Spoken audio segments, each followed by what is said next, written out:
Earth is very flat. What's going on, everybody? It is Friday, April 2nd, 2021. This is Brandon, host of Brandon's Show. And it is Friday, which means Friday Night Fights. Hopefully we'll have some excellent stuff happen today with limited moderation, of course. We had George scheduled to come in and give us a presentation. So I am sorry. I hope this doesn't disappoint a lot of people, but George will not be able to give his presentation tonight. That was going to happen at about 7 Eastern Standard Time, but he is no longer going to give that presentation, and I'll just leave it at that.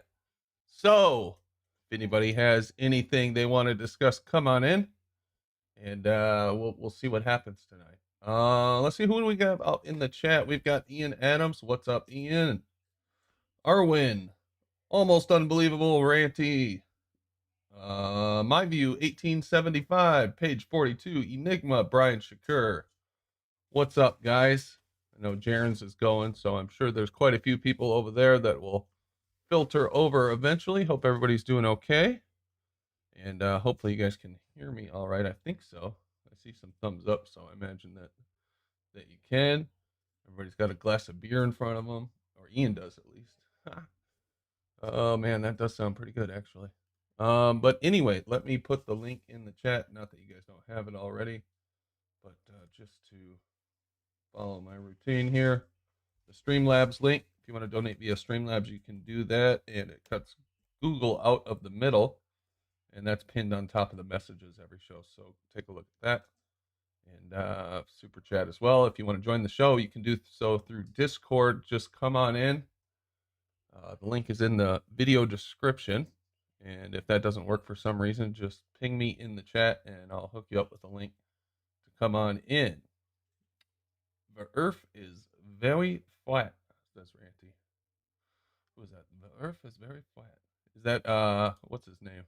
The one with the rifle from Bugs Bunny. Ah, shit, I can't remember his name. Oh, well. Anyway, looks like we've only got one person in Discord, so which is very odd. That we only have one person so far. Seems like Friday everybody comes late. It is Good Friday though, so maybe everybody's hanging out with their family. Who knows? But this will give Jimbo a chance to talk about whatever he wants to. So let's see what we can get out of Jimbo. What's up, Jimbo? You there? Oh man, yeah. I said, "Are you there?" And he went on definite mute. Hope I got some audio. There he is. What's up, Jimbo? Hey. How you doing, man? It's just me and you so far. Yosemite Sam's on the way. So, Jimbo, how you been, man? Counting the days. Doing pretty good. Oh, counting the days. Counting to what? What are you counting the days for? Hello? Guess I had a bunch of feedback. Oh, you have a bunch of feedback on your mic? Is my audio okay? I had my watch page open. Oh shit. Okay, I gotcha. All right. So what's new in your world, Jimbo? The floor's all yours, man. There's no one here to interrupt you. What's going on? What do you think? Mars. All of these landing craft on Mars. One with a piece of fiber from the Wright brothers flight there out of North Carolina, and helping these winged devices on Mars. All kinds of fun stuff in the news. Did they get that helicopter going, supposedly? I suppose so. There's no reason why not. If flies cannot fly in a vacuum, why should they do anything but, hop around in space? Ingenuity helicopter deploys to Martian surface. Oh wow, they even got some animation out here too, huh? Wow, look at that. Wow, animations of the wow. Just think of all the stuff that we're learning from this thing, Jimbo, and how it's going to change all of our lives. I'm beside myself with this red planet stuff. Oh, me too. This thing is going to go take some pictures of some regolith, which is a fancy name for rocks and shit. Red mud. I can't wait to see what the regolith looks like from the vantage point of this helicopter. There's going to get some great regolith shots. Sounds like something you get from KFC. Can I have a side of a regolith, please? With Sounds like something you get another term for jock itch or something. You got a really bad case of regolith. I'm sorry to tell you. Put this cream on it; it'll be all right. Yeah. This is animation. Do they have any photos back from this supposed flight, or is this what they're selling it with? Well, they're selling great graphics on this Mars nonsense there. Right. Incredible graphics there. Yeah, pretty good stuff. Though you can tell that they put some time on it, especially when they did the parachute down to the surface. They definitely put some time into that. That was pretty good. Wonder if this is their ramp up towards the moon. They're like, okay, let's see if we can get our graphics going for this shit. I like their being able to land in, anywhere, no matter what the obstacles and terrain, they can land anywhere on Mars now. Oh, because of the good. intelligence on the little craft that are landing. Okay. All right. Huh. Yeah, this is the one I was talking about. This deployment here. You not showing. Oh shit. Whoops. Keeping it all for myself. Here we go. Now I'm sharing. There you go. Brian, it's Elmer Thud. That's right. Thank you very much. Helma Thud. There it is. That's fake. That's fake. I love how they mix in the fake with what's supposed to be real here too. It's pretty slick. There you go. Kind of blurring the line. What a parachute. Isn't the atmosphere supposed to be like 1% or something? I always forget what the exact percentage is. Well, if Cody can't blow a feather in a little vacuum chamber, I don't see how, airs can move Right. in space. Like is attempting to, detonate stuff within a vacuum. Absolute zero results. Yeah, it's Just amazing watching that fan blow right on that feather and it doesn't move at all. Not a twitch. Who's he kidding? 1%. The average surface pressure is only 1% of the Earth's value, less than 1%. So it's less than 1%, but they're going to fly a helicopter around and use this big old parachute. Now they say they've tested it in a vacuum chamber, but I don't know, man. 1% of the air or of the pressure, and they can fly that little copter around. That's pretty amazing if it's true, which I doubt it is, but some more animation. They got anything new out on this thing? Any new crap that they're giving us? I haven't looked for a little while.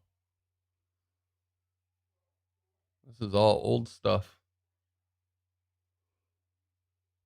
No, maybe not. And flying garbage cans are nice there. Yeah, those are pretty sweet. We've looked at those a couple times.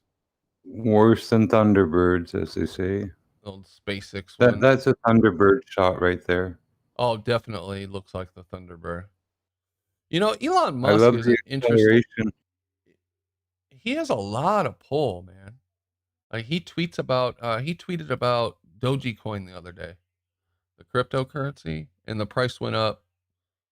Yeah, it was quite a bit. It went from 5 to or 5.5 to 6.5, I think, like 20%, just based on him tweeting about it. He said, "We're going to take an actual Dogecoin to the actual moon."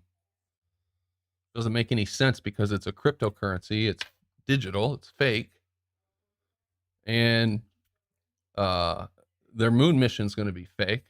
So is this some kind of message that he was giving us? I don't know. But he's definitely in the thick of shit. That's for sure.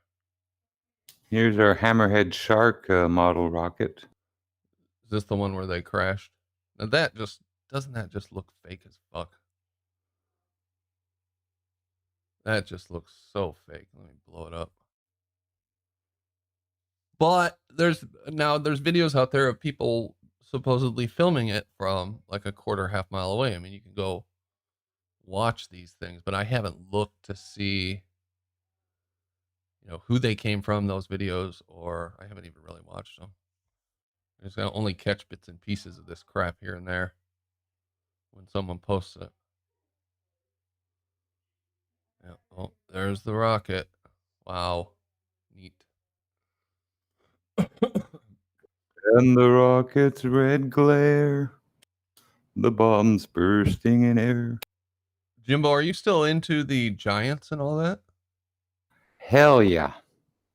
Because Big time. I don't think we've ever really talked about that. What is your theory in relation to giants on Earth? Mass petrifications. Creatures turned to stone. For what reasons, I don't know. But monstrous-sized creatures turned into fossils. All turned. Oh, sorry, didn't mean to interrupt you. Thought you were done. We have giant nipples, giant vaginas, giant sex organs, have just giant everything out there. Giant boobs? It's all called pareidolia, but it's out there. It's very real. Mm. The footprints that are like a mile long next to native heads that are faces a mile across. Huh. These giants can't be denied. Uh-huh. The stories of the Nephilim and all this, very true. They walked amongst us. They ate us. Hmm.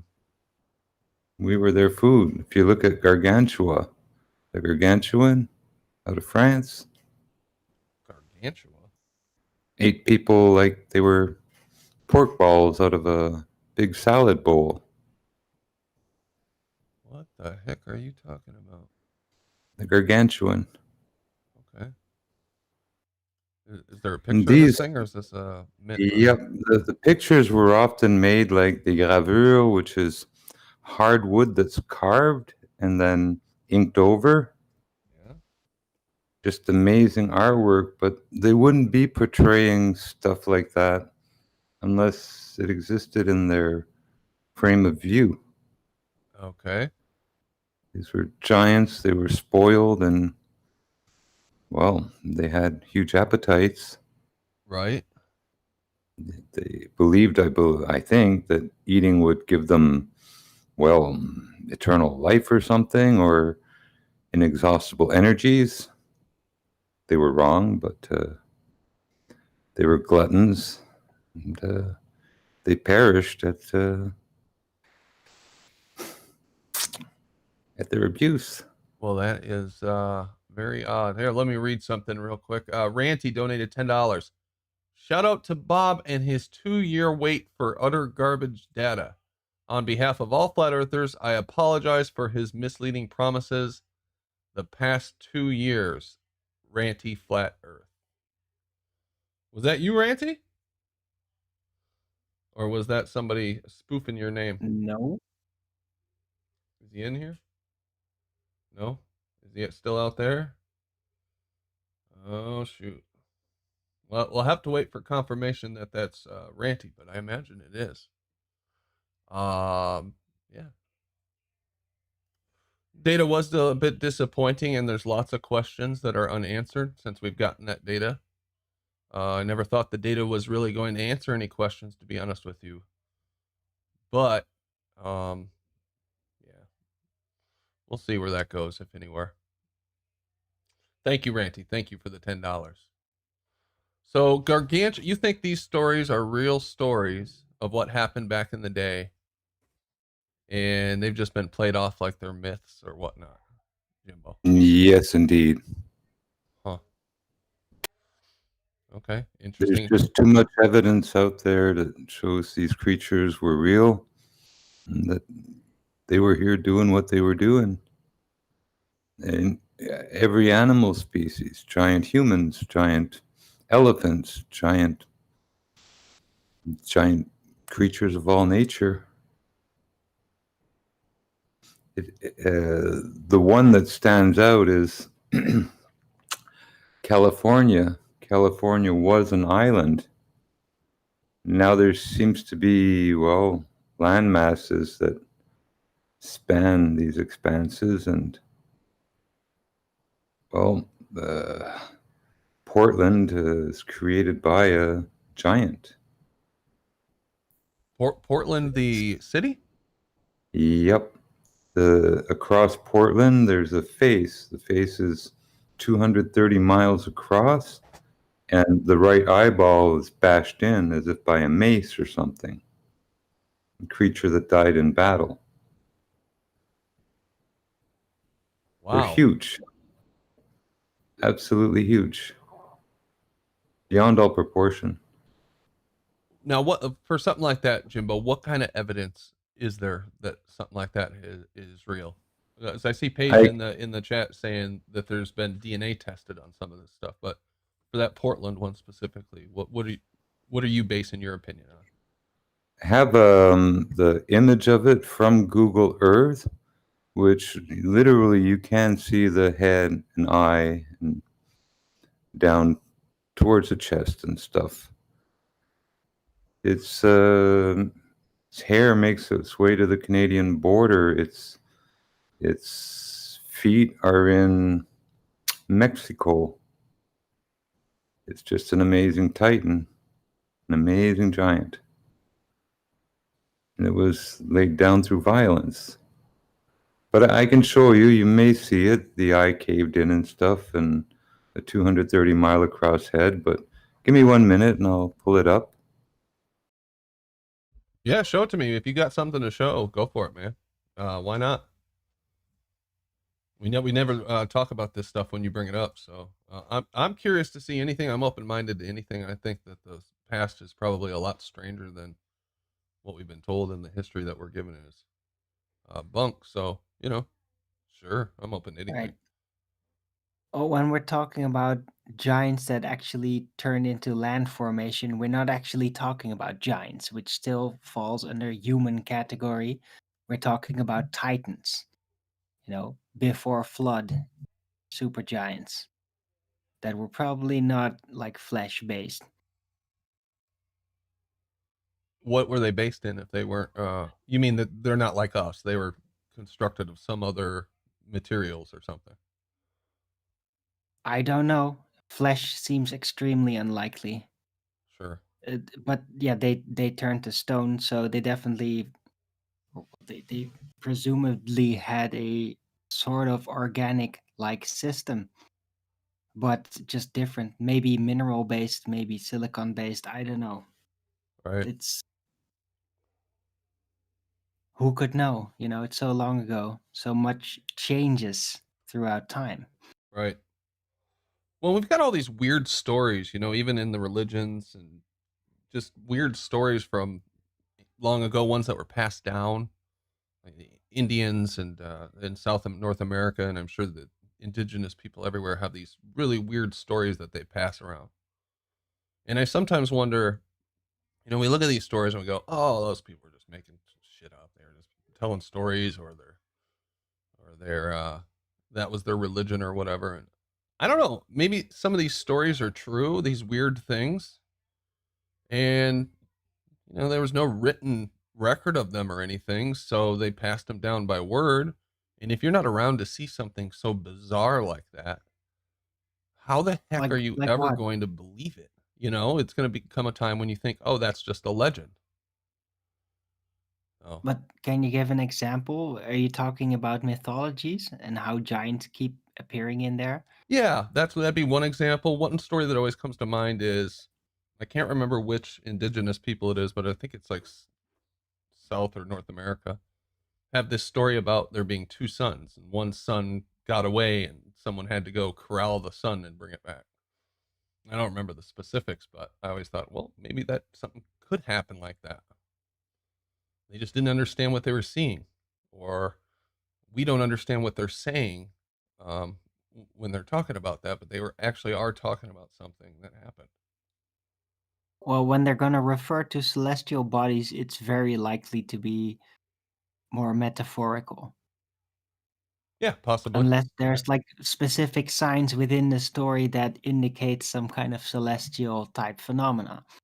You know, if there's signs of that, then there might be another counterpart to it that's also referencing to. A lot of these mythologies have multiple different fields of information that are adapted and stringed together. You know, so there's multiple type of stories you can find in a singular mythology. It could be psychological descriptions. It could be literal ancient historical references, and it can also be just the workings of the energy. You know, sometimes I think like when people are regarded as gods or the Greek gods, for example, like they just had control over just what, yeah, the subworld where we get our ideas, where we get our energy from. Like they just had control over that, and that is what made them gods. Mm. Anyway, Yeah, that's an interesting thought for sure. Yeah, I sometimes think too that the gods used to live among us, and we knew these people. Maybe there was more than one of these beings that we considered God. They were using technology that was so far advanced that we didn't understand it. We didn't know what was happening because they created us. technology, I absolutely believe we were technology or more. born ability, you know, or I born or absolutely, just manifest. Maybe, yeah. I absolutely believe we were more advanced. Now, in what ways? People argue about that, but we had some magnificent things built on Earth, and it's right around the time where we got flooded by, they say, the Ice Age, whatever. We could have been more advanced before that. It's a definitely viable thought. Oh yeah, amazing palaces and stuff. Just stuff that we wouldn't even think about building now. Like Well, yeah, and, bulkheads. and their idea for the dating of a lot of the pyramids and the stuff on the Giza Plateau was that, no one was around that could have built shit before that. But then they found Göbekli Tepe right next to it in Turkey that got dated to, like, I don't know, 10 or 12,000 years ago or something. It's like, okay, people were around to build shit like that back then. Oh yeah. They're stuck in this paradigm. It took them forever to stop thinking that the Clovis first thing was really true in the Americas, for populating the Americas. And what was that theory? I can't remember. It's been a while since I've looked at that stuff. The people that made those Clovis tip spears or something, they say those were the first people that came to America, but now they're starting to find a lot of evidence that people were here, people were here before that. Something, I don't know. Yeah. I used to be obsessed with.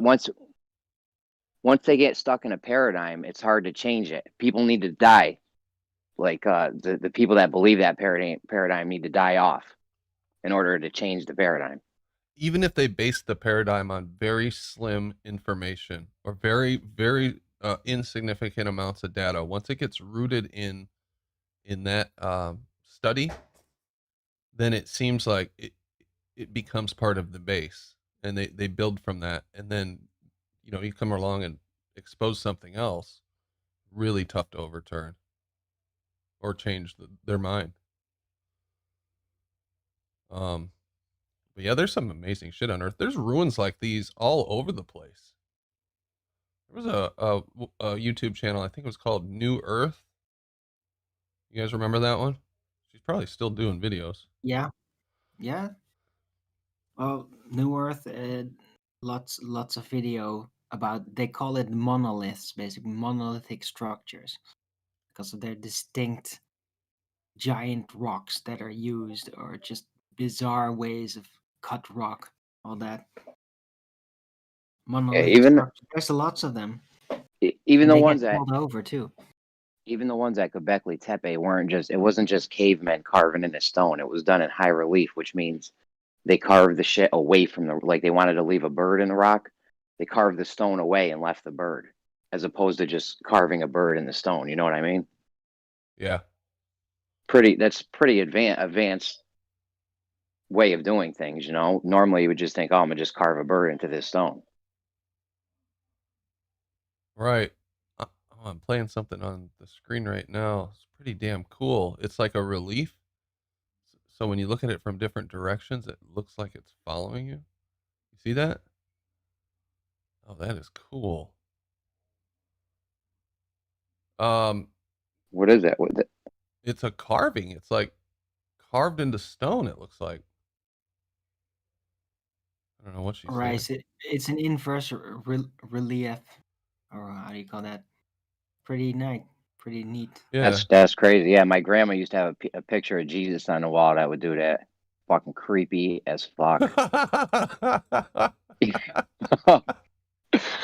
For real. shit. That's funny. Let me read this. James Richard. What's up, James? He says there cannot be more than one God because the definition of God is the Almighty. All right, fair enough. Fair enough. And then one more. Right, If but his creations might be endless, more than we can handle with our puny little minds. yeah. Gotta reconcile. And then another $5. If I remember right, according to the biblical scriptures, the giants were here in the days of Noah and thereafter, meaning they're still here.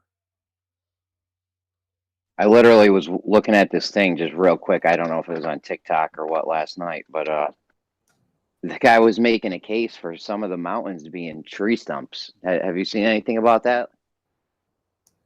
Yeah. Oh, yeah. I've seen that a couple times. That was big in the flat Earth a few years back. It's called "No Mountains on Flat Earth" or "No Trees on Flat Earth" or something like that. Yeah, they say when the tree fossilizes, it turns into stone, and it forms these hexagon type structures in it. The same things the mount. I don't know. The guy. I only watched it for a couple seconds, but Yeah, I wasn't around for all that, so I know it was really big, and then it seemed to die off within the flat Earth community pretty damn quickly too. That was supposed we to be. we had dinosaur. We had bigger things back then. So I mean, who knows? Could there have been bigger trees? Sure, why not? That was supposed to be silicon-based life form. What you're talking about there, those hexagon tree things there. The theory behind that is they're supposed to be silicon-based, not carbon-based like humans. Okay, so I'm a Jeremy. dumbass. What would silicon be made out of? That's not natural, right? Or is that Yeah, basically sand. Like sand? yeah, Right. Okay. yeah. It's the most abundant thing on Earth. Yeah, Yeah, makes sense. silicone. How would that work? Could you have a silicon-based life form? Well, there are stones out there that do actually grow. They collect minerals from rain and such, and they do over time grow in distinct patterns. And they weird seeming, offspring that also grow out of them. It's pretty weird. So yeah, rock types can actually grow. It's very mushroom-like. So there is this crystalline inert ability present. So who knows, Could be a minor remnant of what used to be around. Yeah, I mean, why not? I mean, if you can create life from carbon and all the other minerals and shit that we're composed of, why not Well, silicon if or the based on dinosaur, something else? if the dinosaur story is real, like they say, then I mean, you'd have to assume there'd be bigger plant life. Why would the brontosaurus grow such a tall neck? Like a giraffe, if he's not trying to reach a tall tree branch or leaves or whatever the fuck they eat. I don't know. Yeah, There's also another thing that says dinosaurs aren't real, so who even fucking knows, I know, right? I looked into that a little bit, the whole dinosaur thing, and I thought it was interesting and it made sense. But I couldn't be sure unless I went to the museum and actually looked at some of the supposed bones. What would I even be looking for, I don't know. I Yeah. never got why the dinosaurs supposedly died out. because of disasters, whatever type of disaster. So if there's animals that can go into hibernation, why wouldn't dinosaurs be able to? They're reptilians, aren't they? They're kind of good at that. I don't get why they didn't just all just get into caves, whatever's left, and just go into hibernation for a very long time and then come out. Yeah, but I'm looking way too deep into it. Yeah. Yeah, anything could. I mean, maybe the climate changed just dramatically, or the oxygen in the air. The mixture of gases in the atmosphere changed dramatically. It just couldn't support them anymore. Some crap like that. Who knows? I don't know. As far as I'm Well, concerned, we don't even really know animals what did this place survive, is. right? So The story is that smaller animals did survive and kind of like gain dominance in the mammals and all. So Yeah. if they could survive in holes, then why couldn't the dinosaurs go into hibernation yeah, in caves in the same fashion, basically? See? I don't know. There's literally no way to verify that they ever existed. Yeah, I know. Okay, I'm just there's bones in museums that might not actually be even real bones, but even if they are real bones, it's not like they're out there finding these full built skeletons of dinosaurs in perfect preservation. That's pretty sure that's not even remotely close to what's taking place. They find Bob, bones, allegedly, and then they put them together. It's Imagineering. It's all imagination, and there's literally no way to verify any of it. Bob, are you familiar with the Bone Wars? huh. No. Two They were friends. like race. They were like racing to find bones. I think it has something to do with some of them were faking it. I'm not sure. The whole thing is faking it. It was two guys and they were competing against each other, enemies, and they were taking like rat skulls and all, just mishing up other parts of existing bones and pretending they were dinosaurs. Well, and think All about what it is. sham. It's a different version of space, right? There's no way to verify the dinosaurs because you'd have to have a time machine. There's no way to verify quasars and black holes because you'd have to have space machines to go to space, and you can't verify any of this crap, and that's their game. Well, to be fair, it's not completely unreasonable to assume that there might have been some kind of large reptiles out there. They're still It pretty is large entirely reptiles. It's just unreasonable that to they did. assume that things existed that we can't experience today. That's unreasonable. Well, yeah, I get your angle. It's just that I think there probably were a couple of really big reptiles out there, and I think that they were just out there with humans. There probably was a whole age where humans were there, and there were a lot of very large beasts. And then over time, humans just started to hunt them down, and then it's gone. But I think that very large dinosaur-like reptiles might have been out there. It's just that we're pretty sure by now, because of the evidence, that a lot of dinosaurs have just been made up and were very silly. Like the fantasy of them have kind of eroded over time because of the nonsense narratives tied into evolution and based on the idea that weakness is normal in the mutation process to justify these traits that over time have eroded, and we're all looking at it and just realizing this is absolutely ridiculous. Yeah, that's the thing. It gets tied in with religion and evolution and that whole disagreement there too. So it's real contentious. I could see how it could be very, very contentious back when these guys. But it doesn't need to be tied into religion at all. It just needs to be. Can you verify that dinosaurs were there? No. Well, then it's bull crap. Yeah. You don't believe in dinosaurs now because that's ridiculous. No, I get your angle, Bob. James Richard again, $10. Thanks, James. According to the Book of Enoch, the giants were 3,000 ells long. An ell is the tip of middle finger to elbow. They also had 6 fingers and 6 toes. 3,000 ells long. That'd be like more than a foot. That's pretty damn long. 3,000 feet? 500 times bigger than a human? Damn. Thanks, James. But based on the reports, the raw data and rumors from ancient times, I'm presuming that giants naturally keep on growing. And there's even these traits in certain type of animal hybrids where they just keep on growing until they collapse under their own weight. So this may be the root effect that really caused these giants to become as large as they did. Would have been quite a challenge to maintain themselves, by the way, the larger they got, without some kind of external influence that would make it easy for them to be that big.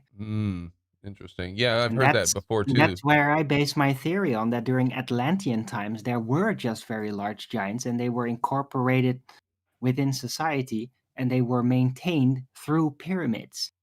Pyramids. And they helped build the pyramids, and the pyramids in effect would be like electrifiers that would send a certain type of energy out there comparable to Tesla energy that the giants would be able to feed off and not just constantly have to gorge themselves just to survive.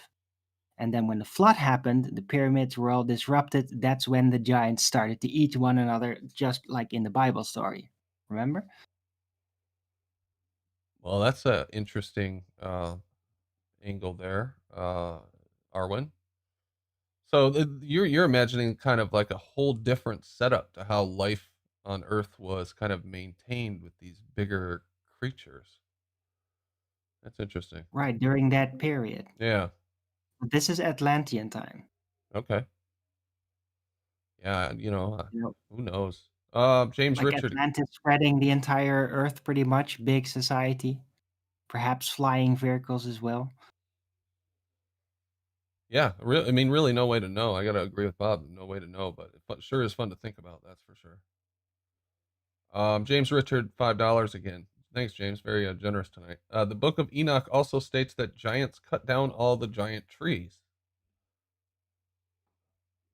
I guess that would make sense. Bandsaw Bandit, $5. Thanks, Bandsaw. Appreciate it.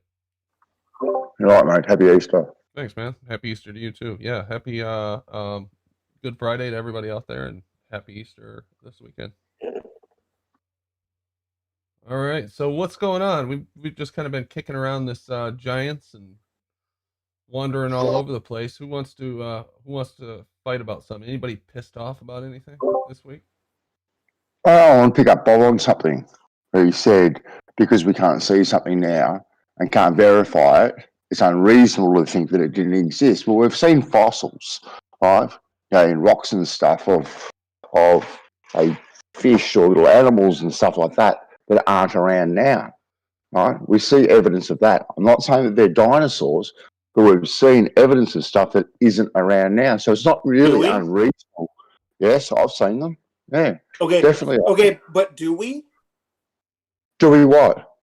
Do we see evidence of a thing that isn't around now?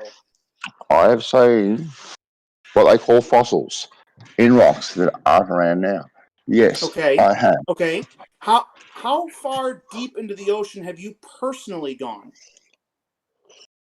Wasn't in the ocean, mate. Wasn't in the ocean. It was in the middle of nowhere. It doesn't matter where the fossil was found. All right. The point is that there's literally no way for us to determine if that thing exists elsewhere on the planet. Just because you found a fossil in one place doesn't mean that's the only place it would have ever existed. That's like saying that if you find fossils of a cat in Australia, well, that must be the only place they'd be findable. Well, no, cats are all over the place. There's no way for us to know that something doesn't exist on the planet.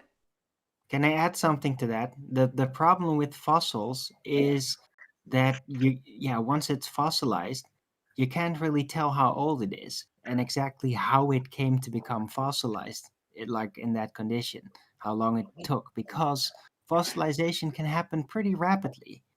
So if you find a fossil, you can see just what is this roughly, but you can't really be sure exactly what time period is based on the height within the layer, because there's other ways of approaching the idea, mainly the post-flood idea that it eventually mud settles and that bigger objects typically start floating, like as the whole thing settles and the water goes down, it settles and then it all petrified in place based rather on their density than like it was layer for layer over the ages. I think that is one of the biggest myths that came out of that. Like it's all layers over a long period of time, and you can indicate the time because of the layer. It's complete nonsense.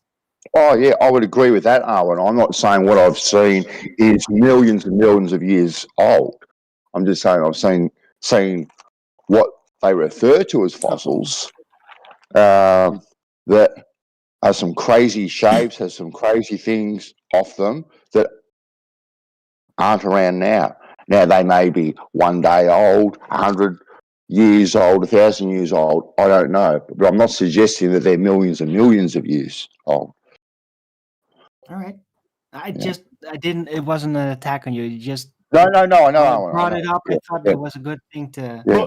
But when you say they aren't around now, they aren't around according to who? There's no one on the planet that's been to everywhere else on the planet. All you could say is, I haven't seen another one in my life and where I've been, which, yeah, sure.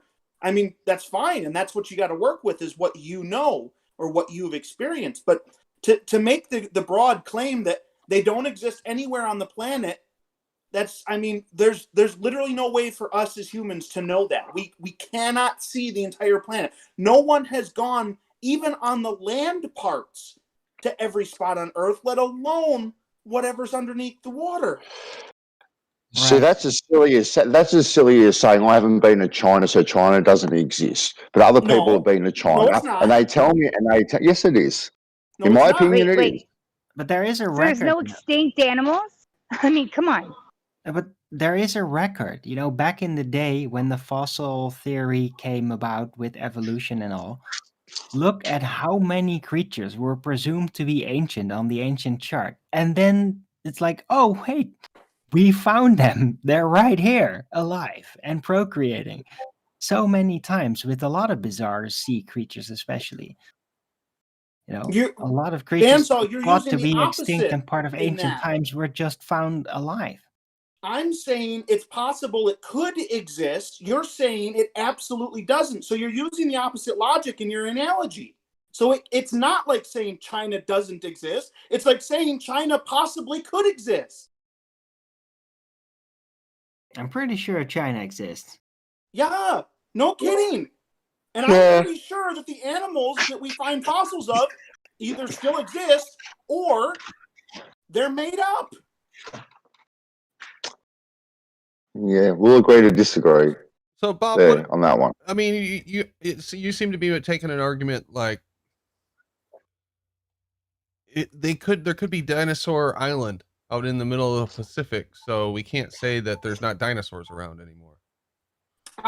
Yeah, I was actually thinking about that earlier because I was thinking about clarifying, because what I'm not doing is making the argument of, well, there could be unicorns, okay? I'm not making that example or that analogy because we have no evidence whatsoever of unicorns existing. Obviously, they can't leave evidence if they don't exist, right? We're not They were taking mentioned in nothing the Bible. and deciding to make something out of it and saying it might exist. That would be ridiculous. What we're doing is taking a thing that we found, and basically what Bandsaw is doing the opposite of that thing. They're saying, I found this thing and none must exist anymore. Well, that's just as absurd as saying unicorns might exist without any evidence. You can't take evidence of a thing existing and then conclude from that evidence that it no longer exists. That doesn't make sense.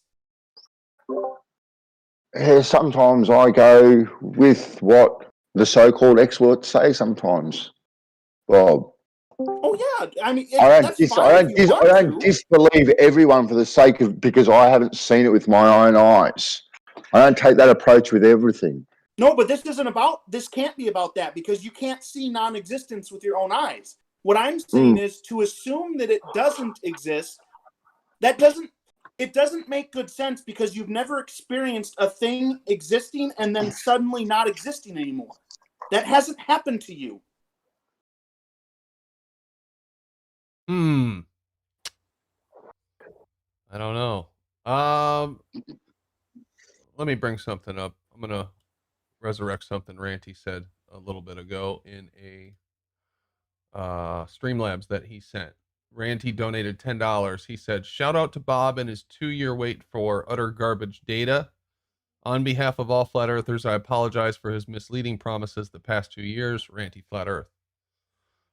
Now, those are Randy's words, and I didn't bring it up again to bring up any drama, but I wanted to know what the panel's thoughts were now that we've had a couple of days for this so-called data to sink in. Well, I guess it is data. It's not so-called data. If anybody has a strong opinion on it, if it's useful or not, is it? Did you see that super chat came from Ranty? Yeah, I think so. Oh. I mean, there's no way to verify. I can't while I'm on here to verify that it's actually him. That sounded aggressive. Yeah, that's why I don't know, maybe he's annoyed. Yeah, it could be him, but it sounds very aggressive. Well, hold on, let me check. I don't know. I thought we were gonna have something conclusive out of this. I feel like we're no better off than we were before. I mean, it did register what he said, but it's I don't know. Yeah, isn't that exactly what he was saying was going to happen though? Is that he would release it and then people would complain about it? Like, are you sure that's not exactly what he described? Hey, I'm not complaining. I'm just saying I don't think we're in any different position than we were before. Ultimately. Yeah, he was talking about complaining about not understanding the data and not being able to figure out how it worked because it was so raw. I get that, but if our conclusion right now, whatever it is, which I haven't seen the data and I haven't come to a conclusion on it, but if you saw the data and now you're concluding, well, it doesn't actually change anything. What if that's what he was saying was like, you just don't understand the data, so you're going to come to this conclusion and now you're going to complain about it? Oh yeah, no, that wasn't what he was saying. He was saying something very different, as far as I could tell. He was definitely talking about. To be fair, I've only seen the data from the Glober that the Globers have deciphered out of what Bob gave us. Have any of our peoples done it? Not that I've seen. Not that I know of. I don't think anybody's pulled it into anything yet, and I want to. I haven't had time to yet. But I just did want to ask anybody. Did anybody figure out if we had the altitude data or not? Because that still really matters. That's what I want to see. What other data sets are correlated with the data in there? If there's GPS location data in there and pressure, and if there's any other data sets, because the only two that people have presented is temperature and what was the other one? Rotation. Yeah, sorry. Go ahead. Temperature and rotation. Yeah, no. There was one other one. I can't remember what it was. Time. Yeah. Time. That's it. Time. That's what it was. Time. Yeah. Yeah, and I agree. I think I mean, it could very well end up being very useful data if we do have other, stuff like altitude. It could very much help us out, but it could be that it doesn't really show one way or the other. So it just depends on what ends up coming out of this stuff. We just don't know because we haven't fully explored it yet, as far as I can tell. But maybe we have. Maybe it's over. I don't know. Yeah, and he's said all along that he wants to do more stuff with it. I'd love to hear more about this Helmholtz coil. What those guys did with that. I'd love to hear the whole, breakdown of what went on in that. He said some of it in years ago, and when this stuff all came out, it was a big deal the first time around. But that video is no longer up there.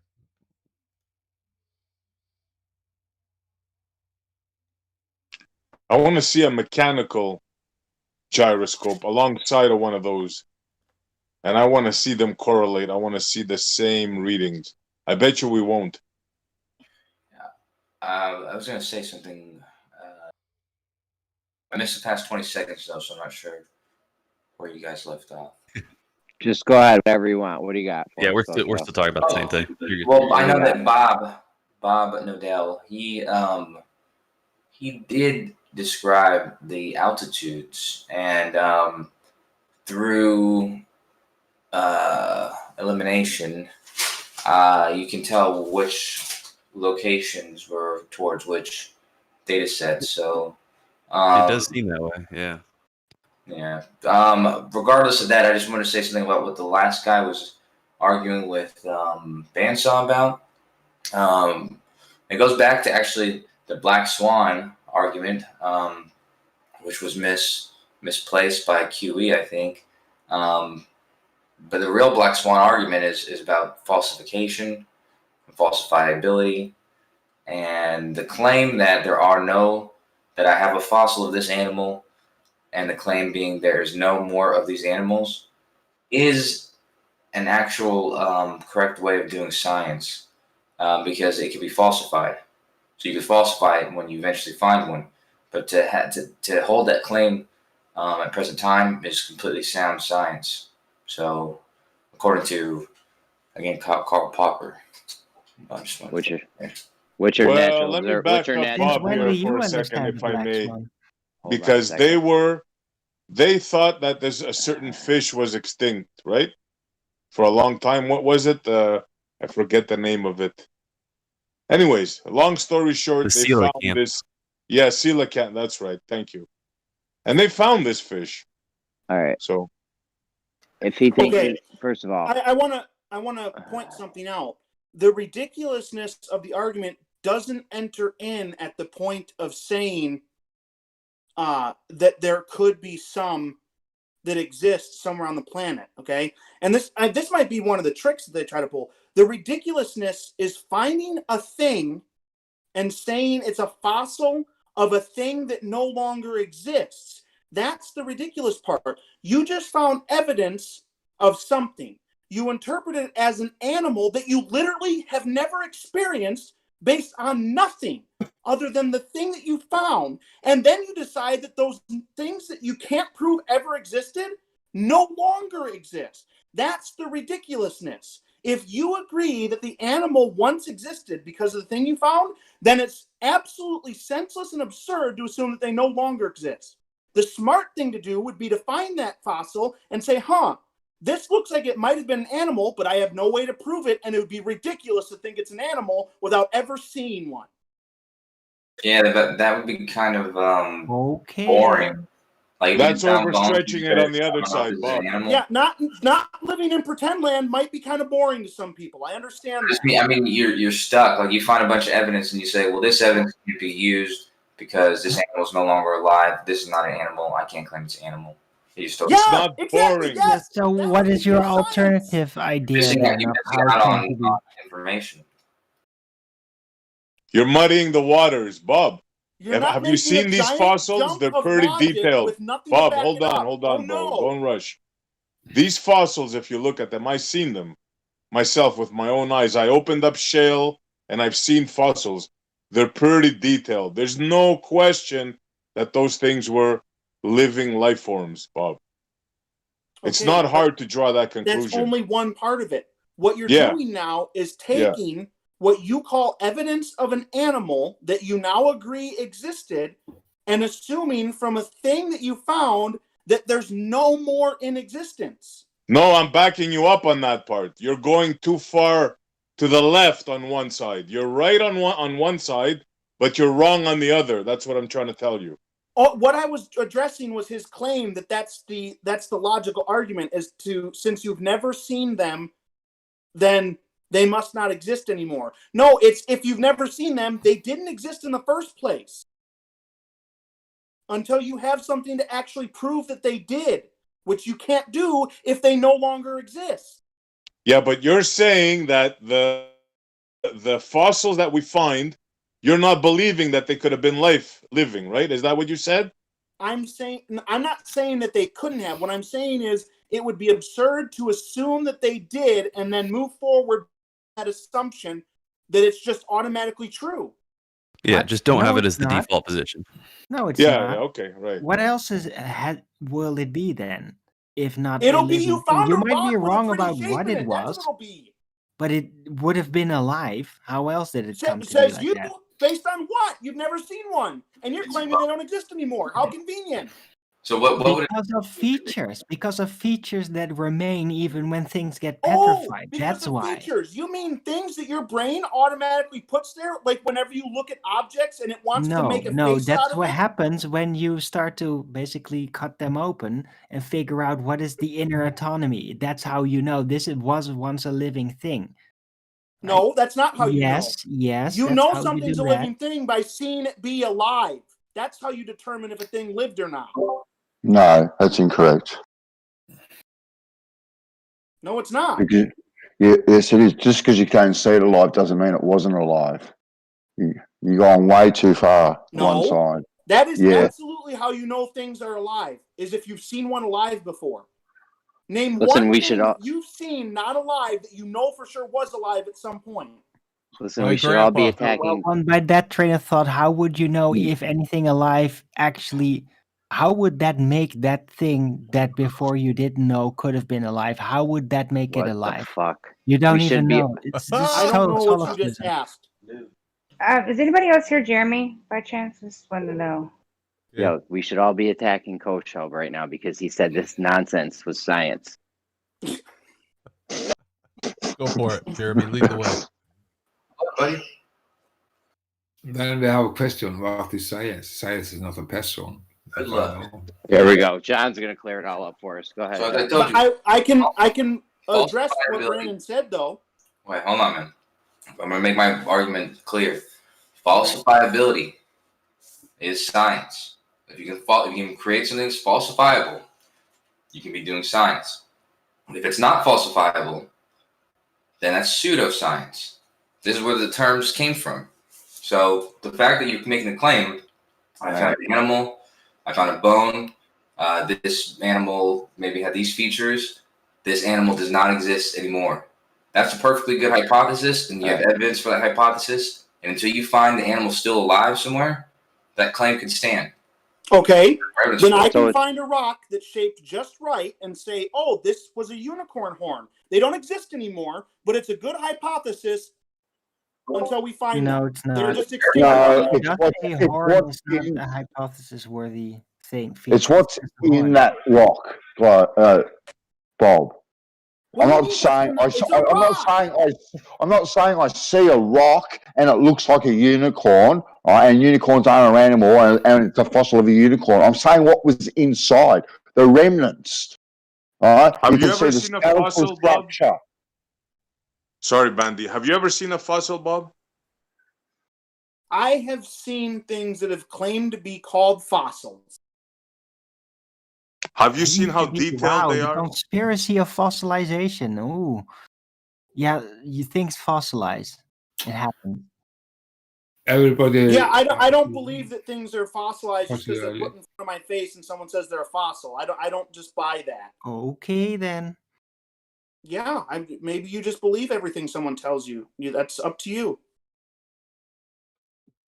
Says one flat earther to another I flat think earther. there's actually YouTube videos on how to quickly petrify things. There's probably out there. Okay, You what's that can have to do with actually anything? that rapid petrification and all that. Yeah. Grandma So- Shipton's petrifying wells. Petrify a rose in 12 months.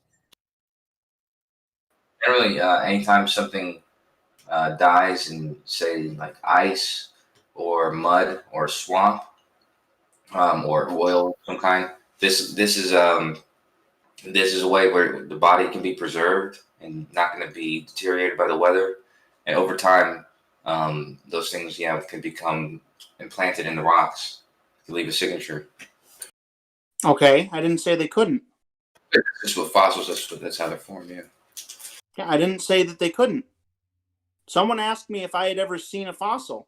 I've seen things that people have claimed that are fossils. I don't know that I've ever actually seen a real fossil. You see seashells that are turned into opals and other semi-precious stone. I've never seen that happen.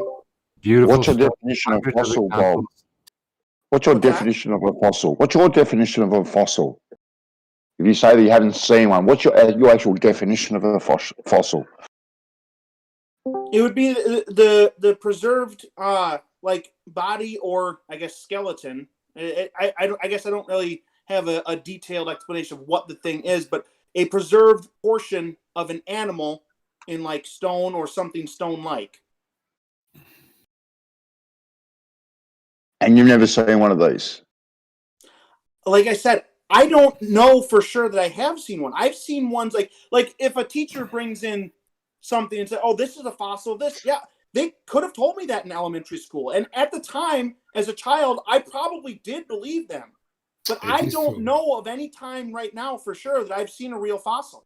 You can have fossil in the layers. You can see in the layers what's happening in the past. It's very easy to find. I can tell you how to do it, Bob. I'm not, guys. I think you might be misunderstanding. I never said fossils don't Was somebody exist. fasting there? I never indicated that I don't believe fossils exist. It makes sense to me that fossils could exist. What we're talking about is the leap of logic it takes to find something that looks like a fossil and then conclude from that thing that they don't exist anymore. What is the question? You make that conclusion by not seeing them. Dude, Right. go and So you find make them. that conclusion that they don't exist. Oh, but you look, see the pictures I posted, the top one? You have the whole bone structure of a creature. You know, this was definitely a creature, not some kind of plant. It's got bones. That's So- what it looks like, sure. Yeah. That's so just you would pareidolia, Kosho. That's not pareidolia. No, Pareidolia.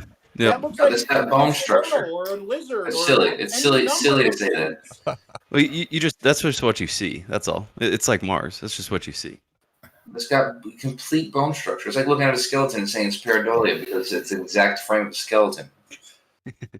Can I ask what is the question? Why are you talking about that? It's obvious. Yes, we know we have this. Are somebody saying that we don't have? Well, what he's saying is that he doesn't believe that somebody can look at something like this, claim that it was living, and claim that it's no longer living. I don't know. If I not- found not- that, if I that's found not what that I'm thing in a claiming. rock, Okay, If I let's found take that that thing in a top one rock- as an example. What is that a fossil of? if Some I found that extinct in a animal. rock, I would definitely What? think that thing was alive. Absolutely. That's something. The What is chance- that Is my top mic one a low? fossil of? Yeah. No, we heard you, and we agree. But the chance of that thing coming together like that, by pure chance, would be next to nil, right? So that's why we think it's alive, right? Yeah, but look, it's still in the rock though. Like it's part You of it. guys, Still I in. think you're misunderstanding He's still digging it out of the rock. what I'm right saying. It has nothing to He's do not with questioning the possibility of fossil. He's animals questioning if the said fossil is extinct or not. That's all he's saying. Yeah, I know. That's what Yeah. I'm saying. Is What that you make is that that conclusion, top one a fossil of? That thing some could still be extinct alive. animal. That's what I'm saying to you. That's- Then you make that it could conclusion still by be So you not. don't know what it's called. Well, somebody's Why are classified we it. wasting our time on this? Okay, so what you have is an animal that you don't know the name of. You don't know, you've never experienced the animal, but you're going to say that's a skeleton of it. Yeah, that's what I told you guys, zoologists they have classifications of all the living animals. You know what I mean? They can do research and find animals maybe they haven't heard of and see if it exists in some catalog somewhere. And they do this research, and when they come up to not find it, they're gonna classify this animal as something that they found and they've discovered, and they're gonna until somebody debunks them, until somebody finds one or Somebody debunks them. yeah, that's So how the- science works. So the natural assumption is that unless we can find one living, it must have been extinct. That's the default position, correct? Let's find space biologists. Do enough What's that? research. You do more research than just looking at it though. You'll date Right, it. right. But that is the default position. Oh, sorry. Like I said, it's not default because you're doing research and coming to that conclusion. So, Right, but the default position would be like, okay, this is something I don't know what it is. Let's see if I can find somebody in the world who knows what this animal is, and so that would be Right. the default.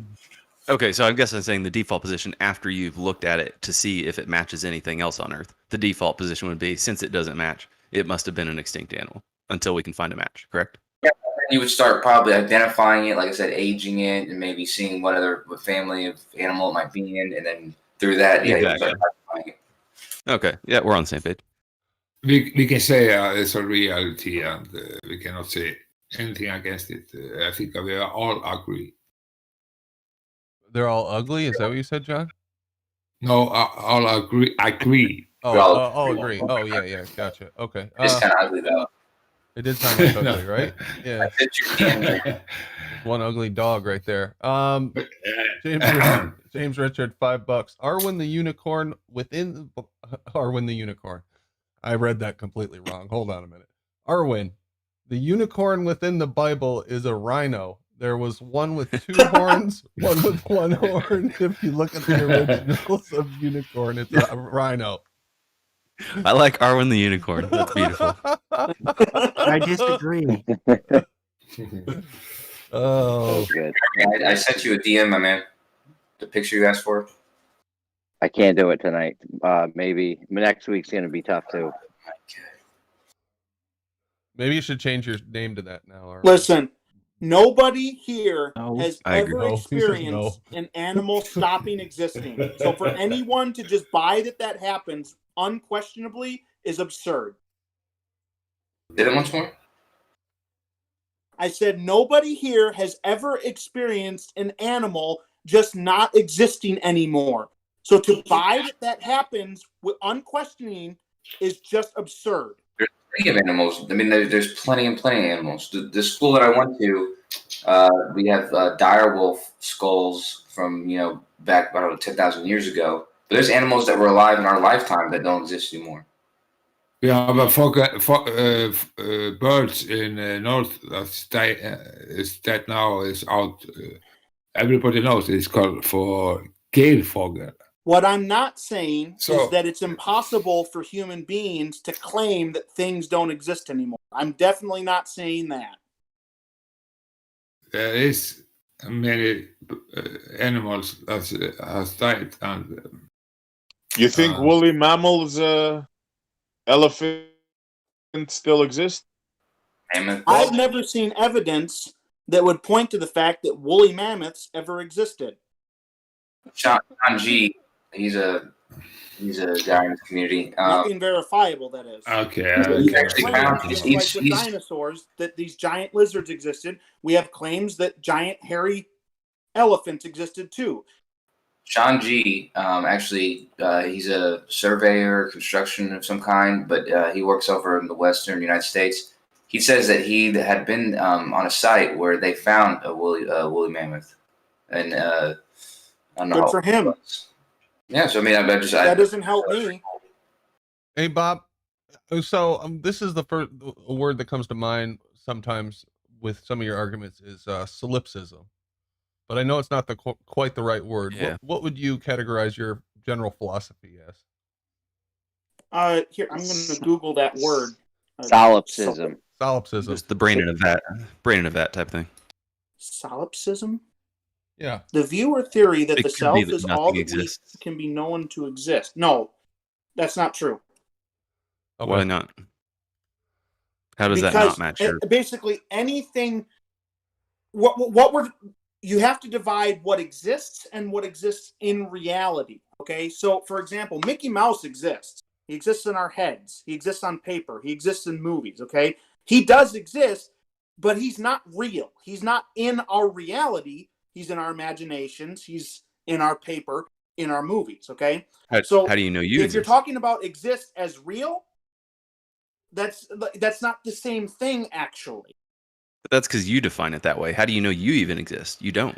You just I claim you exist do. because I it's exist. not real That's for all. me. I could It's be a not real for hologram. me. I could be in somebody else's head, but that There you wouldn't go. change the fact that that is the state of my existence. Okay, so that's called solipsism, by the way. You just admitted That to part, agreeing that, with yes, Yeah. but I'm saying that's true for everything that we can, everything that we can make up and find. That's true for all. Whether or not the wall in front of me or the door in front of me is a hologram doesn't change the fact that that would be the state of the door's existence. So the solipsism or whatever that I just looked up on Google, it by itself is ridiculous because what it's saying is you can only apply that to yourself and that's it. That's absurd. You can apply it to literally everything. Everything that you see, hear, touch, smell, taste, all of those things exist. The question is whether or not they exist in, or what the state of their existence is. And then when you get to something like Mickey Mouse or Superman, Batman or whatever, that's a matter of they exist, but they do not exist in reality. They aren't real. You can't touch them. You can't reach out your hand and shake Batman's hand. It's not. He's not real. But if you're, I've shaken Batman too. That was something new. Depends on what you define as Batman. you're paranoid, Yeah, Somebody exactly. could I met actually him. I just shook his choose to hand. become Batman, I'm and then Batman. Batman is real. What are you Same going to with do? Ben about Affleck. if you're a paranoid schizophrenic and you don't know that you are, and you The could be pictures of diluting- Batman are real. You could be diluting all They your exist in reality. thoughts of reality. Right. So yeah, you Batman couldn't, can you couldn't be actually real. prove anything in that if that were the case. Your thoughts are not reality. Your Yeah, thoughts I'm are saying your not. thoughts. I'm saying if you imagined, or if you were a paranoid schizophrenic and you view your life as being one way and you're one person and certain things are happening to you, but those are delusions or you're hallucinating, those things actually wouldn't be true. So there's no way to prove to yourself or be certain that those things are true. So Well, no, that's why okay, you're actually misstating that. You're saying there's no way to prove to yourself. You can prove to yourself in lots of ways. It's a question of what is your personal standard of them. Lots of people can prove to themselves lots of things.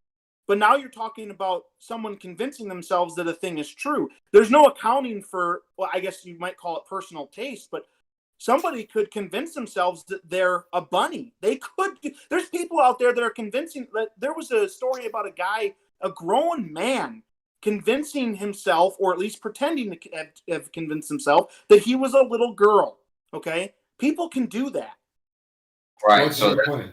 that's my point. My point is that I'm Called acting. I believe my viewpoint is probably solipsism, because that's like Descartes' philosophy was the only thing that you could prove certainly was that you exist. Thinking. Whereas everything else is kind of some degree of confidence and lack of complete certainty. Right, but everything that you see around you, it has to exist in some way. So, like, even the schizophrenic, the things that they see exist in their mind.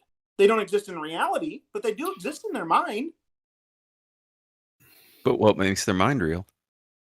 Nothing makes their mind real. Exactly. So it's all just could possibly be a delusion. So you don't know, Right, like but nobody it knows exists. It exists as a delusion then. That's its nature. That's the nature Exactly. of its existence, is a delusion. Exactly. That's what solipsism is. So you're Or- agreeing 100% with Okay, solipsism. well, Or it's maybe not, possible or maybe that not. the definition I read when I Googled it was maybe not a clear or accurate definition of the word. Okay. Then. Yeah, Perhaps it must that's have the not been. case. Yeah, because you're 100% on board. It seems like. Okay, so it seems like maybe I didn't get a clear or fully fleshed out definition when I Googled it. That could totally be Gotcha. the case. That's Gotcha. Let me read a couple things. James Richard again. Thank you, James. Strong's Hebrew unicorn. It's a rhino. You don't get to disagree that it is the definition of the biblical word. I've read about unicorns that they were originally actually rhinoceros, whatever. So I've never heard that before. That's a new one for me. Thank you, James. Ooh, unicorns are real. Wow. Yeah, that's Something it. new. Unicorns are Says real. Darwin the unicorn. I think More that's the news. point. The Emperor of Korea decades ago rode a unicorn. Okay, cool. Filet Okay. mignon, $7.99. Why haven't the Flatties data guys looked at the data? We did. Our data guys, we farmed it out to our data guys. They turned it around and we had it back the next day. Our data guys are so good they didn't even have to be asked to do it. They just did it and then they brought it to us, the results to us. We're like, thank you, data guys. Thank you for doing the work that we wanted you to do. Who is us? The ballers. That's what I'm talking about. Us. Yeah. Us. Exactly. Yeah. We just use them. Yeah, exactly. Yeah. Us. Us. Yes. Yeah, of course. Of course. That's why I knew the data would be out within a day or two of getting that Definitely. stuff. Yeah, they couldn't keep their hands off that. But I don't feel like we're in any better position, and I still think you guys should be attacking Kosho for saying that nonsense was science. Oh shit. Somebody posted the picture of a dead woolly mammoth. Comment, Bob. wait, what'd you say? Somebody posted a picture of a dead woolly mammoth. Comment, please, Bob. That looks like somebody skinned Alf. It does too, yeah. So Alf is real, but Yeah, woolly apparently. mammoths aren't? Definitely. We can take this and just we can Okay. automatically come up with the totally legitimate hypothesis that the aliens that Alf represents did exist, and this was one of their children, but they're extinct right now. That's all. Yeah, he evolved. His nose Really evolved. weirding me out.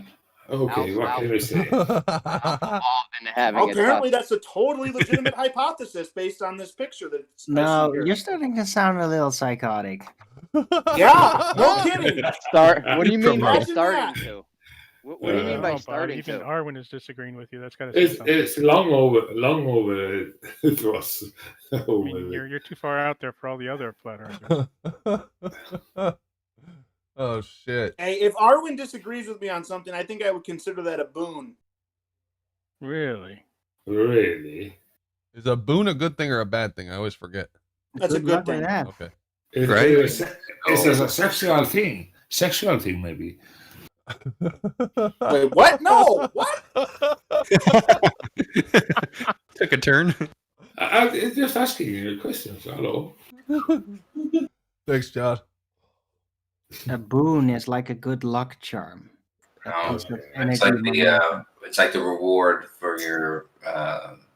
So it's like when you're hunting for gold, or you're ransacking someone's house to try to take money. If you're sailing and the wind picks up in the direction you're trying to go, That's a you bounty. could consider that a boon to your voyage. Right. Oh, wow, that's not where I thought you were going with that, but you're right.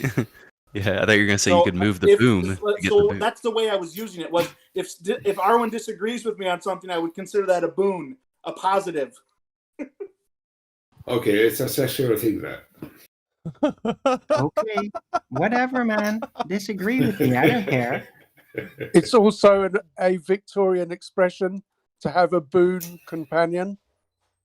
Oh, I didn't know about that. I don't say anything. Yeah, but you guys over in Europe are weird. Okay, you don't count. Not be fair, but UK is no longer in Europe.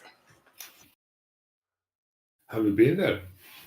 Listen, here's the thing. Everything east of the United States and everything west of the United States is Europe, as far as I'm concerned.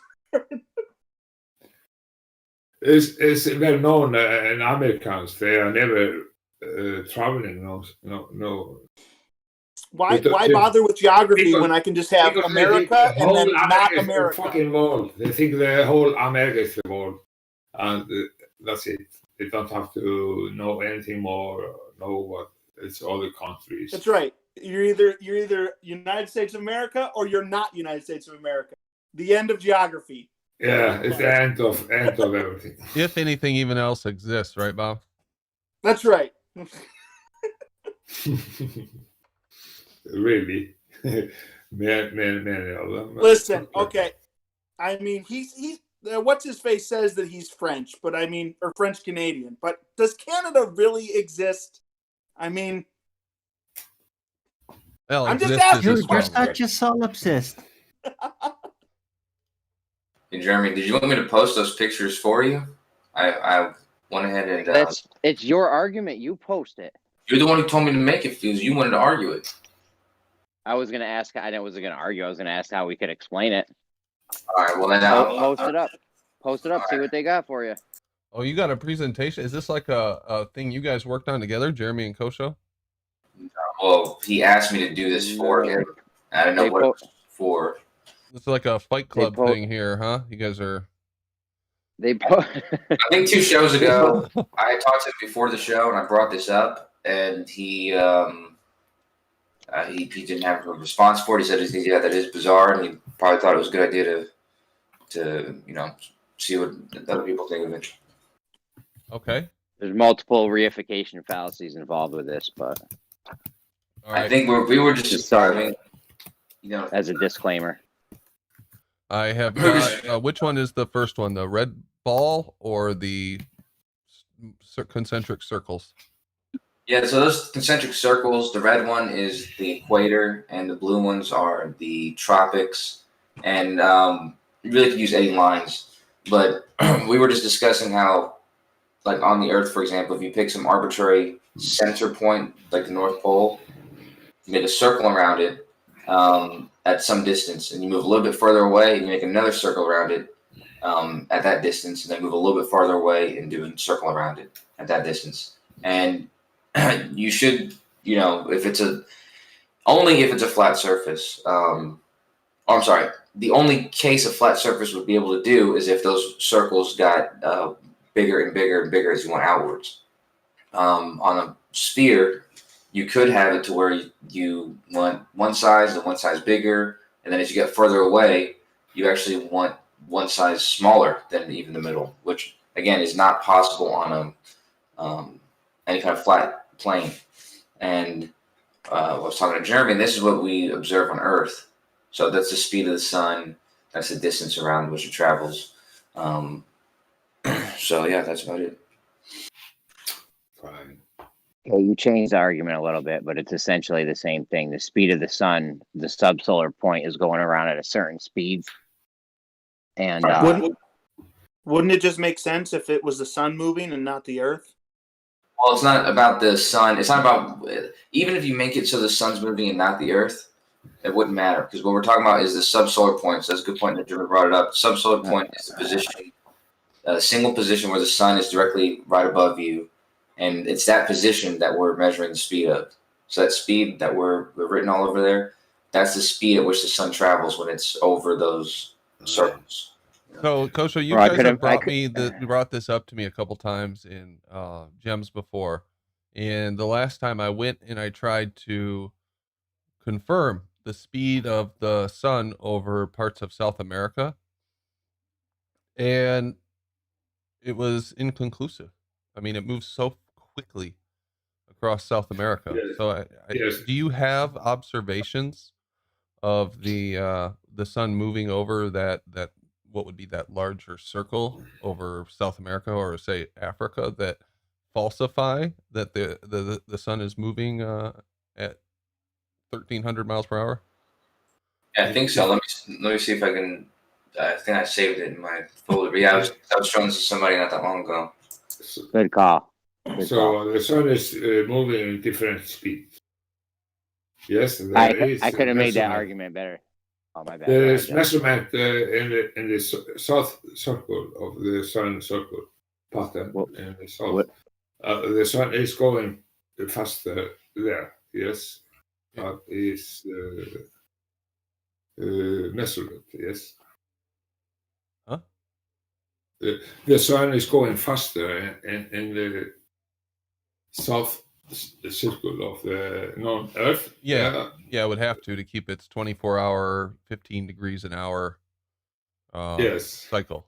And there is measurement that show that the sun is going faster there, and everything is working. It's therefore, and also it's going through portals. About that, that's the other thing.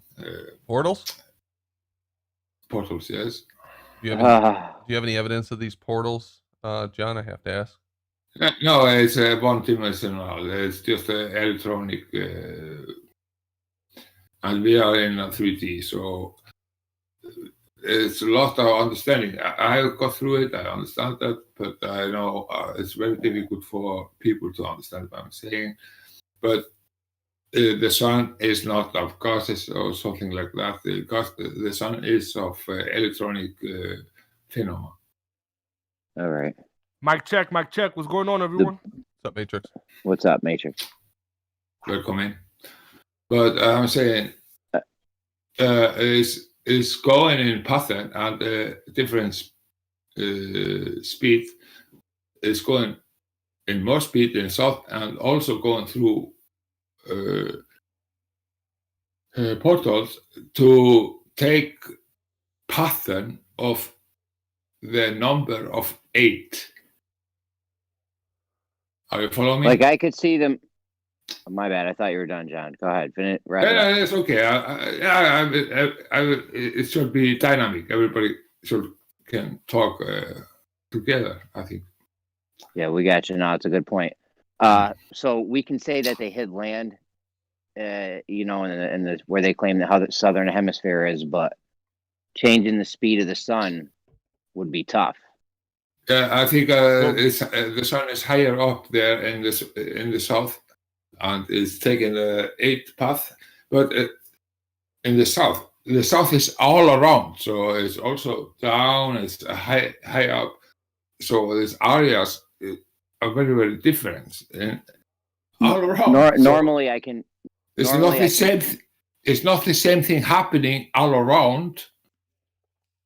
Yeah, no, I get you, John, but the reason I asked Kosho, Jeremy, if there is evidence, if he has an Yeah, no, that's a observation, good. That's a good because point. I haven't been able to find it, and I've never seen it presented like here. That's a good point, but let's say It's Russia documents.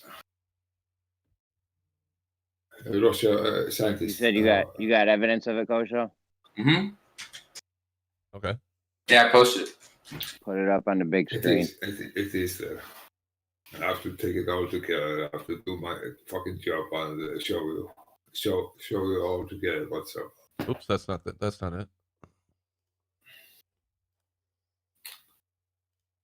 There is a lot of measurements that Russian scientists have done. Go ahead, Kosho. What do you got here? Making sure this is the right place. Hold on one second. Okay. Yeah, so that's Queensland. I think it's called Rockhampton. Let's look at the top one, for instance. Queensland, the Rockhampton. So if you take the time between these two locations, 25 minutes, and then you take so this is local solar noon. The sun was 90 degrees above. You got the subsolar point in Queensland. Yes. The subsolar point, 90 degrees. Yes. Okay. And so it says 90 degrees. Queensland. I'm just searching for the latitude right now, but I'm pretty sure it was like 8 degrees south or something like that, maybe 12. Oh, there we go. No, sorry. It was okay, so it was negative 23. I was way off. But yeah, so either way, negative 23. So negative 23 south. And 25 minutes travels about 396 miles. And that gives you a speed of 969 miles per hour. And if you look at the speeds, right around in the south, in that blue line down there, we had 952. So this is a little bit further south of here. It's a little bit further north. I'm sorry, of the tropic. Let me see exactly. Either way, the speed that I obtained was right around this speed right here. It's not the, it would have to be 400 miles per hour faster to be the one on this flat plane. This one, right? Okay, so where's this at? Where's Aminabad and Bhopal? That's in India, right? Yeah, it's in India. I was just looking for. What I was doing is I was doing this for a different purpose, but I was looking for two locations that were. What was I doing? I think I was looking for two locations that were north and south of the equator, perhaps. You got the sun at 90 degrees. Oh, in Queensland, you said? Yeah. Australia. Mm-hmm. The sun, you'd have to be in between the tropics for that. Yeah, it's right about on the tropic. That's right. Oh, yeah, okay. That's what I said. It's north. It's north of the tropic. Okay. So here, let me see if I understand what you've got here correctly. This is long reach, this top chart here, right? And this is Rockhampton, the bottom one right here. You there? Yeah. Hold on. Yeah, I think so. Yeah. You're talking about the two red lines? Yeah, the top one is long reach, and the bottom one is Rockhampton or Queensland. No, other way around. The top one is Rockhampton, and the bottom one is Long Reach. This one is no. You're right. You're right the first time. I'm sorry. Okay. They're backwards. Okay. So yeah, the later one is Long Reach. So the top one's Long Reach, and the bottom one is Rockhampton. Yeah, and when the sun is at the zenith, it is 12:19 p.m. And at Rockhampton, when the sun is at the zenith, it is 11:54 a.m. That's right. So is there a time change in between these two? No, not a time change between those two places. So there is something different in time. It starts over here and goes over here. Yeah, okay. not understanding. You have to go very, very slowly now, and we all understand what it's about. All right. So what he's saying is the sun is, when it's over Rockhampton, right here on this first white dot, it is 11:54 a.m. Then, as the sun moves, it takes 25 minutes to 12:19 p.m. to be over this point right here in Queensland. That's 25 minutes. Now, Okay. Kosho is calculating that this is 396 miles between these two cities, or these 2 points, and that comes out to 396 divided by 25 times 60. Is that right? Yeah, that's right. Yeah, that's exactly what I did. Yeah. 6 divided by 25 times 60 equals 5 minutes. 950.4 is what you You get. said, are these cities on the same latitude? Yes. These are on the same. Okay, so they're the exact same latitude. Yes. Okay. Yeah, they're right above the tropic. All right. Right north of the tropic. Yeah. So this comes from dateandtime.com, I take it? That's right. Do you have actual observations from these locations? Because I understand that the dateandtime.com, I'm not questioning the accuracy of it, but it is built on a model, time and date. It's not built from empirical observations. So I would assume that the site that is built on a model would match the model.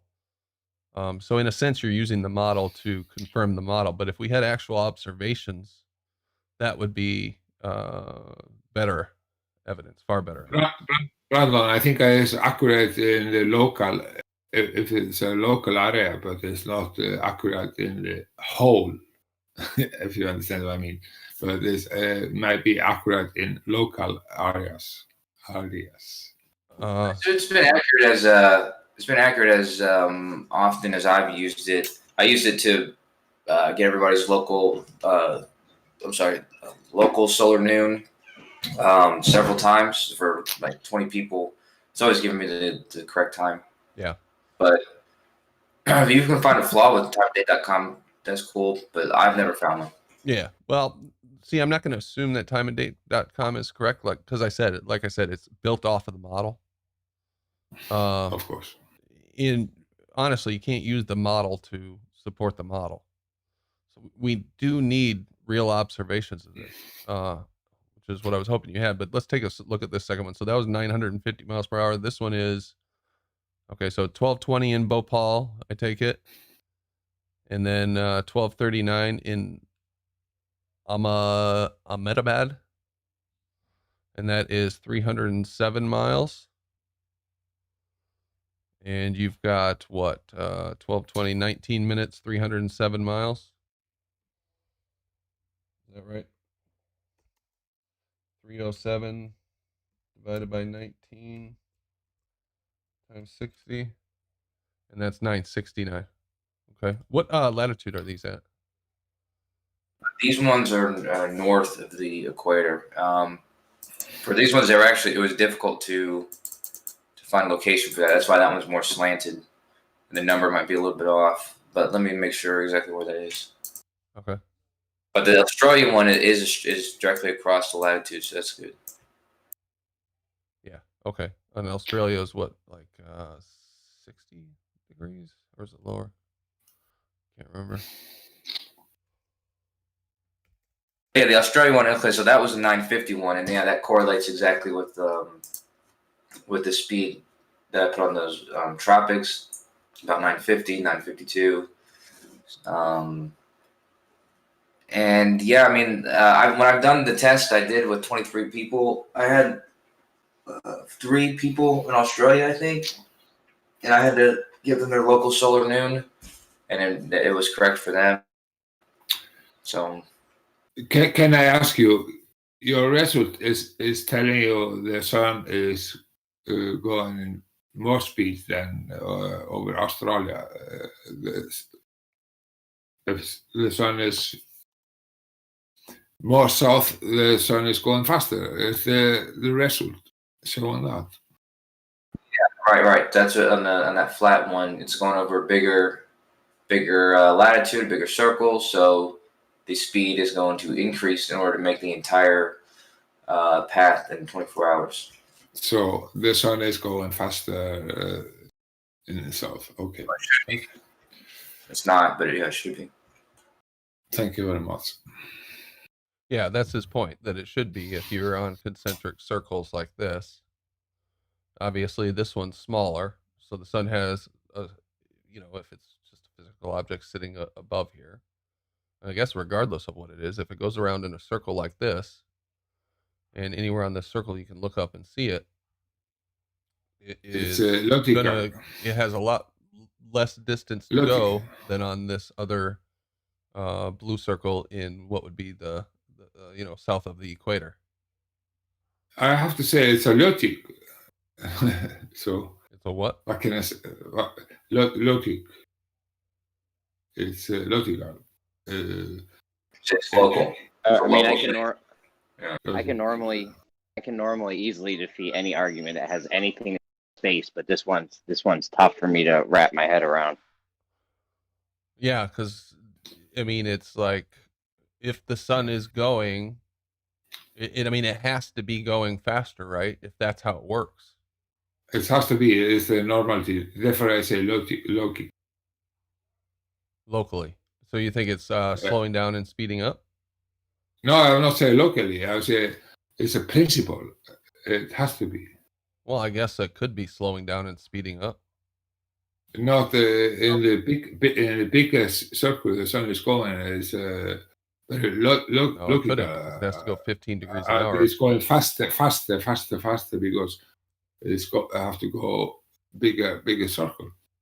Yeah, and then it's faster and faster. Slowing down in the middle of around the North Pole. Yep, and it slows down around the North Pole. Yep.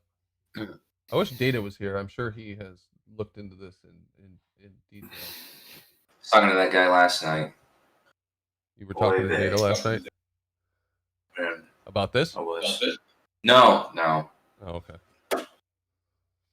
Difficult guy to have a conversation with. Does anybody have an argument for this? I don't really understand it, so I have to give him more time. You don't understand it? Let's see. Let's pick on some more people. Damn, where'd everybody go? Arwen, do you understand this? Arwen? Understand what? Do you understand this argument that Kosho's making? About what? what? The speed of the sun. Oh, you haven't been paying attention? That's okay. Oh, the celestial body? Well, dude, to me it's all holographic, you know? No. It's their own unique light display with correlating unique shadows. So, to me, all this orbit talk is kind of nonsensical. You know, they're not physical objects in any literal locations to me. Yeah, that's the first thing I always think of too. Is we don't know how it works up there. We He might be right. Arwen might be right. Yes, but not. He's a bit lazy. What? He is. Is it? Yeah, I think you're lazy. You don't have Why? to. Because you're not thinking all the way. You say, "Oh yeah, it's just that. It's just that." You know. What I mean? Oh, really? Is that what I'm thinking? I don't think so. I've been championing the holographic globe of the heavens for over 4 years. So, yeah, I'm pretty sure it's just not a physical thing in a literal location in some kind of Euclidean position over Earth. I think it's a holographic light Honestly, map. this argument. Listen, Arwen, I can usually beat any argument they bring me that has anything to do with space, but it doesn't matter if this is a hologram or what. It's where it's 90 degrees from our point of view on Earth. So, if it's not getting faster, how's it going around a bigger circle? Okay, because I was talking about that before. Because yes, the sun is going faster in the south, but and we also have to know what sun is. It's absolutely electronic phenomena. So, But No, in a no, sense, no. it doesn't Not for matter this what argument. kind of phenomena it. It doesn't matter what kind of phenomena it is. It doesn't matter what it is. It could be a hologram, whatever you want to say, shining off a mirror, whatever. But No, but when I say hologram, I'm just being technically specific, as in light-based. It's a light-based phenomenon. That's it. Yeah, That's it's fine. a light But for this Hold on, argument, John. Does it have a location, Arwen, in how you're Nope. conceptualizing it, or? No, it doesn't have a literal location. It only has an apparent location, which is angular in nature. And perspective doesn't apply. So the angular sizes of the heavenly bodies don't increase over any presumed model-based distance. Okay, so if it's above, It's just there as an apparent sphere around the observer. doesn't matter how far away it is, what it is. It's just where it's 90. We see it 90 degrees. but how could we see it? Because it seems to be a phenomena that is in one location. We observe it to be in only one location at a time. It's only zenith to one spot at a time. Then we come to the personal. So how could it? I disagree. Okay, go ahead. I don't think we all see it in one specific location at a time.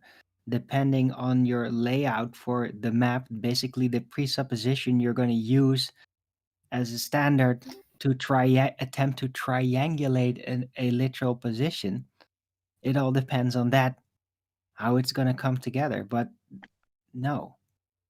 Can you get it's a personal sighting, and you could attempt to triangulate it over some kind of map layout.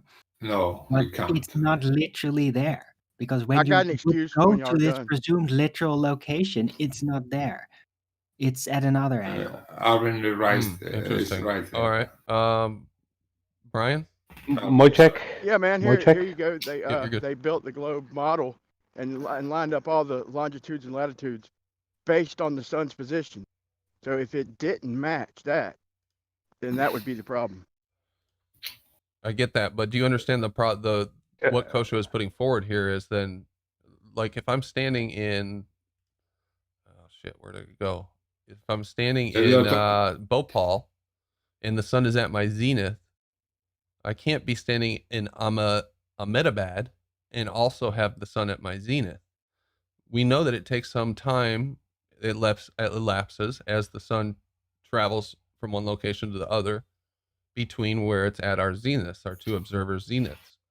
So what he's doing is he's taking that time that it takes to do that and dividing by the geographic distance along that latitude line and giving a mile per hour speed at that location. So in theory, the geographical distance was based on the position of the sun. Yeah. Yeah. My check. So you're saying there was some kind of reverse engineering. Now, that was my original kind of thing with using time and date is using the model. I don't have any specific discrepancies to point to at time and date, but I wouldn't use time and date. I wouldn't rely on it to A couple of people have done videos showing that the times line up, man. He can pick specific times to make it match his, and we can also pick specific locations to make it match ours, bro. I think it was Brian's logic and also Antonio Superats showed that it's going too fast. Okay, he picked certain locations and showed that it's changing speed. It just depends on the location you pick. All the locations are done by per city, per state, per country, but they're generally the longitude, latitude is all lined up according to where the sun is. Despite love you, Brian. Love you, Brian. You're spot on. I love you. You're spot on, Brian. Hello, Brandon. Can you hear me? Hey, Hello? Brian. Brian's logic. Yeah. Yeah. Hey, Brian. Thanks for your shout out. How are things? Yeah, I just came in for a moment. I was seeing this there. If I just want to, I'm not going to stay too long. I just have to because I have stuff to do. Just state a few different things. First of all, if you're using time and date or anything like that, that's all mathematically set up to suit a globe. It uses UTC time, which is all based around a globe. It's all mathematically based around a globe. So everything is always everything globe related anything they give you is always going to fit a globe because that's the way it's set up to work. It's Yeah, based they are. on a globe. Yeah, it's reverse engineering it to make it fit. That's exactly Yeah. it. I think you're right. Yeah, it is. It's all. If you look at what they use UTC Yeah, that's what I time. said. I agree. That's based on the globe. Yeah. So what Brian is saying is correct. It is based on the globe. Secondly, if you look at this this thing that's on the screen, well, I'm looking at it in Discord. I don't know if it's still on the screen. If you're going to flatten out, even if you just look at the Gleason's map, let's just use the Gleason's map, right? If you flatten out the Gleason's map, or even the AE map, right? Your circumference of your equator is not going to be 24,900 plus miles. It's going to be 38,980, I think it is. It's over 38,000, and the reason is that all the distances north to south are basically the same on a globe or a flat Earth, as in going by a map. It's only the east to west that changes. So if you're going from what would be, let's say, what they're counting from geographical North Pole, and you're going in a straight line out to the equator, then you're not going to have a radius of 3,960 miles. You're going to have a radius of close to 6,000. I think it's 6,210 if you use degrees. So right, so that changes the size, completely changes the size of the circumference of the Tropic of Cancer, the equator, and the Tropic of Capricorn. But I have to say, the 6,000 was the shoreline to the Antarctic. But you are saying in the middle of this is 6,000. I didn't. Say that again, John. I didn't understand you. Nobody did. Okay, the 6,000 something kilometers to the middle of the Earth. No. In the middle of the circle of the Earth, I'm talking about. That is what we think is 6,000 is to the shoreline of Antarctica. 60,000, you said? No, 6,000. I don't know, John. Well, let me ask Brian's logic a couple of questions. But keep on. I was not. Sorry, John. Go on, Brandon. Yeah. So I understand where you're saying that it's timeanddate.com is based on the model. It is a mathematical model.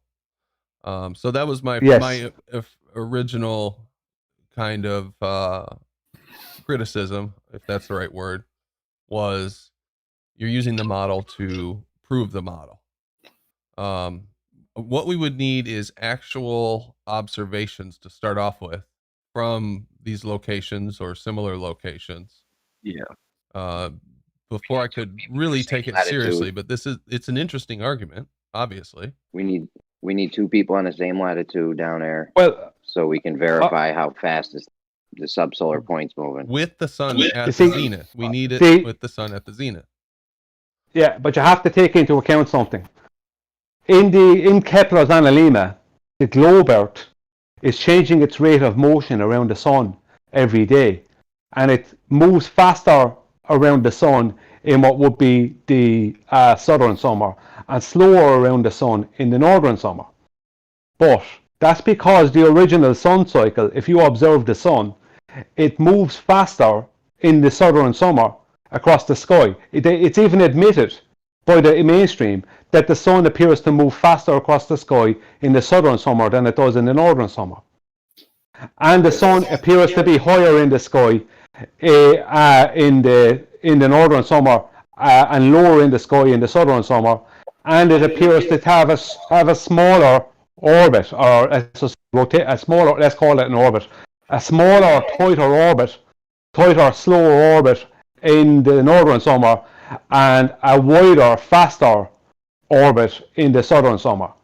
And it's higher in the sky in the northern summer and lower in the sky in the southern summer. That's how it appears. I mean, I can't directly prove it, but that's how it appears. And it's even admitted by mainstream that this is the case. that it does move faster across the sky in the southern summer. And that's why Kepler had to have it moving faster, the Earth moving faster past it in the northern summer and slower past point, it Brian. in the That's a real good southern point. summer. Because, Brian, because I could take the Analemma and destroy the globe right on its face, because the way it's calculated is that it goes from like 91 to 94 million miles. It comes out to about 3%. And if you look at that loop at the bottom, it's way bigger than 3%.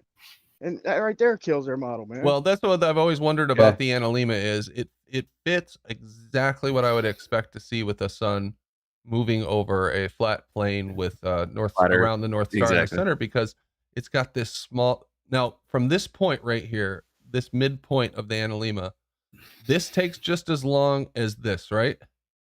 This is the southern. Here it goes, crosses over. This is the north. This Analemma looks the same. Oh shit. Well, anyway, it makes a figure eight. The very middle of the figure eight is half the year. You can divide it in half. The top of the Analemma, the top loop, and the bottom loop are the same amount of time, right?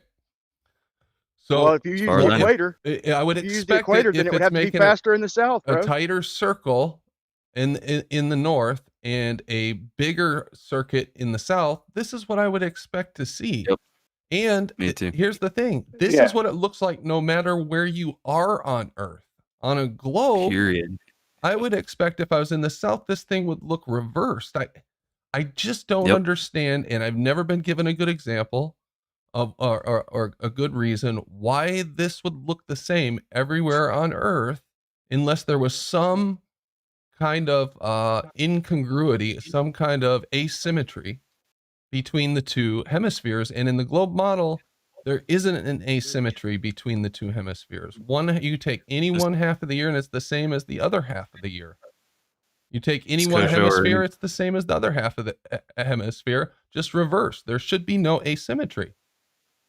I think that the issue is that there's a lot of things being conflated as if they're the same thing, because it's true that the orbit takes you faster on a faster route when you're closer, and it's true that the sun, I think you have longer days when you have longer daytime days when you're on the southern summer. Both these things are true. So like the longest day I think is in December or something like that. For southern, December 24th. Right, but that's not the same thing as the sun is moving faster across the sky.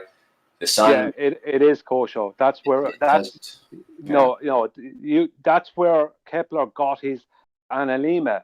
Kepler already had the original geocentric sun cycle, and he just amalgamated that because Kepler was an astrologer. He got it from astrology. He got it. Tycho Brahe had it too. He got it through. He got it at least if he didn't have it before he got to Tycho Brahe, he got it from Tycho Brahe. That was a known cycle before when everything was geocentric, and all he did was amalgamate that with the Copernican model after Brahe died, I think it was. But that's what he did. So he just took what was observed from let's say if I'm observing the sun for a year and I'm in Ireland and you're observing the sun and you're in Australia for a year, let's just say we're both going to get two different observations, let's just say. But all the observations were over time. I don't know who put them all together, but there was a sun cycle, there was a cycle that was noticed, and he knew that cycle, the geocentric cycle. And that's why you have in your model a 23.4 degree tilt of the Earth, and that's why you're closer to the sun in the southern summer and further in the northern summer. You have to be to make the original sun cycle work with the globe model. He had to add in those two things and also add in that the globe moved faster around the sun in the southern summer and slower around the sun in the northern summer. It was because of the original cycle. All right. So the other thing I was going to say was that the Analemma looks the same everywhere on the Earth because the cause of the Analemma is the same everywhere. That is to say, it doesn't look the same. It doesn't look the same. It makes the same shape. Is what I'm saying. Yeah, but it doesn't look the same. If you look for the Analemma from the southern hemisphere, you won't. There's only one photograph I could find, and this is a couple of years ago now. I did a presentation on RANTYs a year back, 4 years ago, I'd say it was, or something, on the Analemma, and the only photograph I could find at the time was one photograph of it from the south, and it looked different altogether than what we're looking at in the north. It didn't match. As in, it did match it, but it matches if you're looking at it from behind. And the closest sun to you was lowest in the sky, and the furthest sun from you was highest in the sky. Whereas if you look at it in the northern hemisphere, the closest sun is highest, and the furthest sun is lowest. As now, maybe that's just a perspective thing. I don't know, but that is the way it looks. Well, hold on, Brian, because we're looking at one from Buenos Aires, Argentina, right here. And it looks exactly the same as the northern one, except obviously the small circle is away from you, and the big circle is closer to you. Yeah, well, the thing about it is, as I said, it could be just perspective. That's what I said a minute ago. Oh, okay, I said it could be just purely, yeah, it could be purely perspective. That it looks like it's just like optical drop. It looks like it's further down in the sky because it's further away. That could be really all it is. Because you have to remember the originals of these would have come, like, let's say that came to us now in this time would have come from medieval Europe. Yeah. So everything is from the north, so looking at it from a northern point of view. But this makes sense. Yeah, this is actually good. I never saw this particular photo. This one, I couldn't find them. You only found one, and it wasn't just me, because Bob the Science Guy only found one as well. He was looking for one in a debate with me, and he could only find one himself at the time. So it wasn't just a cherry pick thing. Right. But go on, sorry. Oh no, I was just gonna say, it just occurred to me, I guess. Kosho, what accounts for the asymmetry in the Analemma? I think I know what your answer is going to be. Sides? Yeah. Yeah, it's to do with the tilt and the orbit. The tilt and the actual the speeds of the orbit, and so that's happening the same way everywhere on Earth, which is why you get the same general shape. Just twisted different ways, but you're basically seeing the fast and the faster end down at the bottom, or down at the small side, and the slower end down at the other side. The faster side and the slower side. So you're talking about varying the speed of the orbit is variable, and is that what you're yeah, and the tilt as well, yeah. And the tilt is variable. The tilt is the same, right? Change the position of the sun. Say again? How is the tilt going to change it? Well, the tilt in reference to what side is facing the sun, depending on where you are on Earth, you're going to see the sun in different positions. That's why it goes from 23. It goes from tropic to tropic. Why would that cause this asymmetry where you have one small loop and one big loop? Why would that? Well, because that side's faster. One side is much faster than the other side. One side of this Analemma is much faster. No, I'm saying the orbit. Like when you're closer to the sun, you're moving faster. When you're further from the sun, you're moving slower. Yeah, that makes a hell of a lot of sense. We're just on this spinning perpetual motion ball that goes variable speeds around the sun. That's ridiculous. How's that ridiculous? You see, you're doing backflips and standing on your head and walking on one arm to make this shit fit. It's crazy. How's that ridiculous? How is it ridiculous? This could be explained so How is it much slowing easier. down and speeding up? Yeah. Thank you, Arwin. Yeah. If you look at Kepler's laws, I can't. Maybe I can't have a diagram somewhere. If you look at Kepler's laws, What are the signs of the acceleration and deceleration of the entire body of the Earth? Right. Yeah. So the acceleration of the Earth is something like 10 thousandths of a meter per second as it changes its speed throughout the year in the orbit. But so that's not discernible by. Of course, it's not discernible. Well, it's discernible. There are tools that can discern it, but I'm saying by anything that every 2 months, every 6 months, it changes its speed by over 2,000 miles. And over the course of 6 months, it changes by about 2,000. That's right. Yeah, I think it's 2,400 or something like that. That's right. Or 2,300 miles per hour, something like that. It changes every 6 months in the globe Earth model. That's right. From about 68 to 66, somewhere around there. So yeah, 2,000. But the reason that it's claimed that it moves faster when it's closer and slower when it's further is gravity. But Kepler died 117 years, I think it was, before Newton was ever even born. And gravity as a force of attraction didn't even come into play until over 100 years after Newton died, I think it was. So, and since then, Einstein has thrown that out since 1915. So how does that work with the theory of general relativity? Because there is no mass attracting mass in that theory, in relativity. Because Kepler didn't state gravity or anything like that. That was added in afterwards.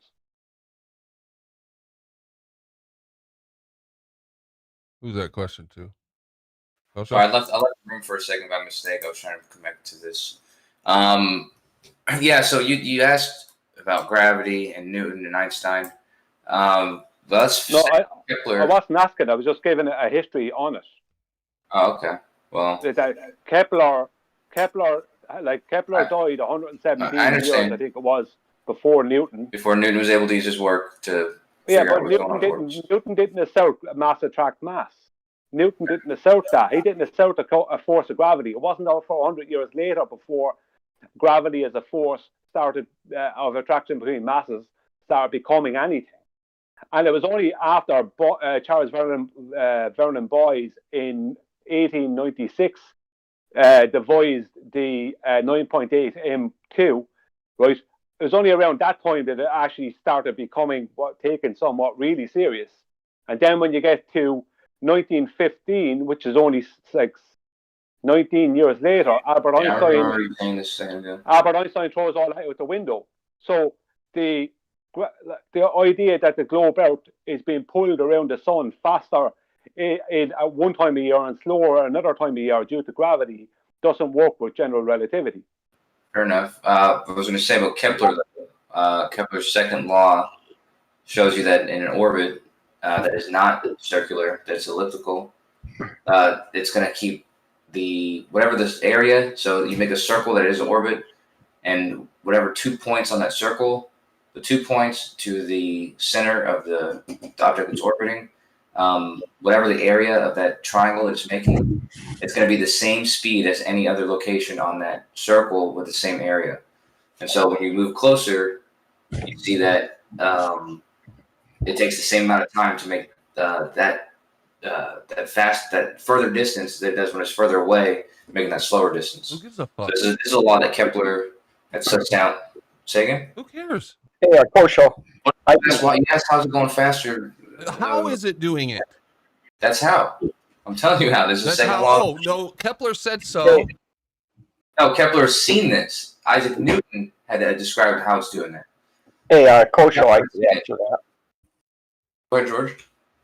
The history of that is Kepler used the data from Tycho Brahe and went through the data and established his three laws, which were really quite amazing that he was able to accomplish that feat, not having the calculus to derive it.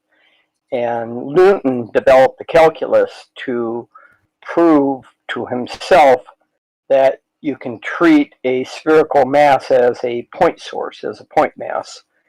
And Halley came to, the fame of Halley's Comet came to Newton and asked him if he could use his calculus to prove Kepler's laws, and Newton said, I've already done that.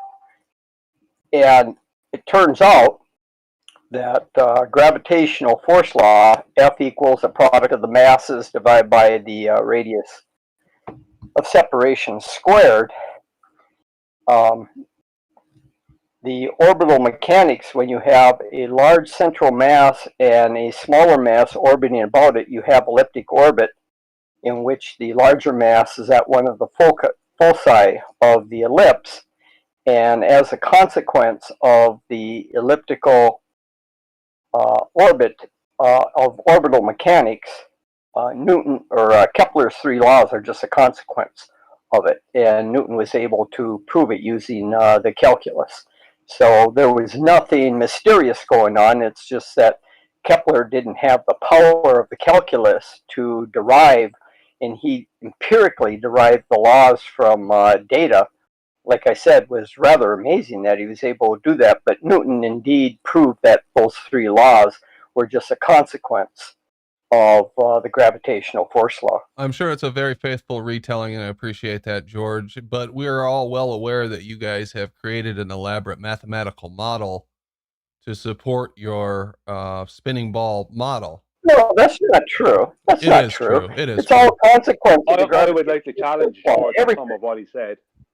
Go ahead, Brian. If you don't mind. Yeah, George. Kepler got the original sun cycle from astrology, because Kepler was an astrologer, and so was Brahe. That's where that original cycle came from.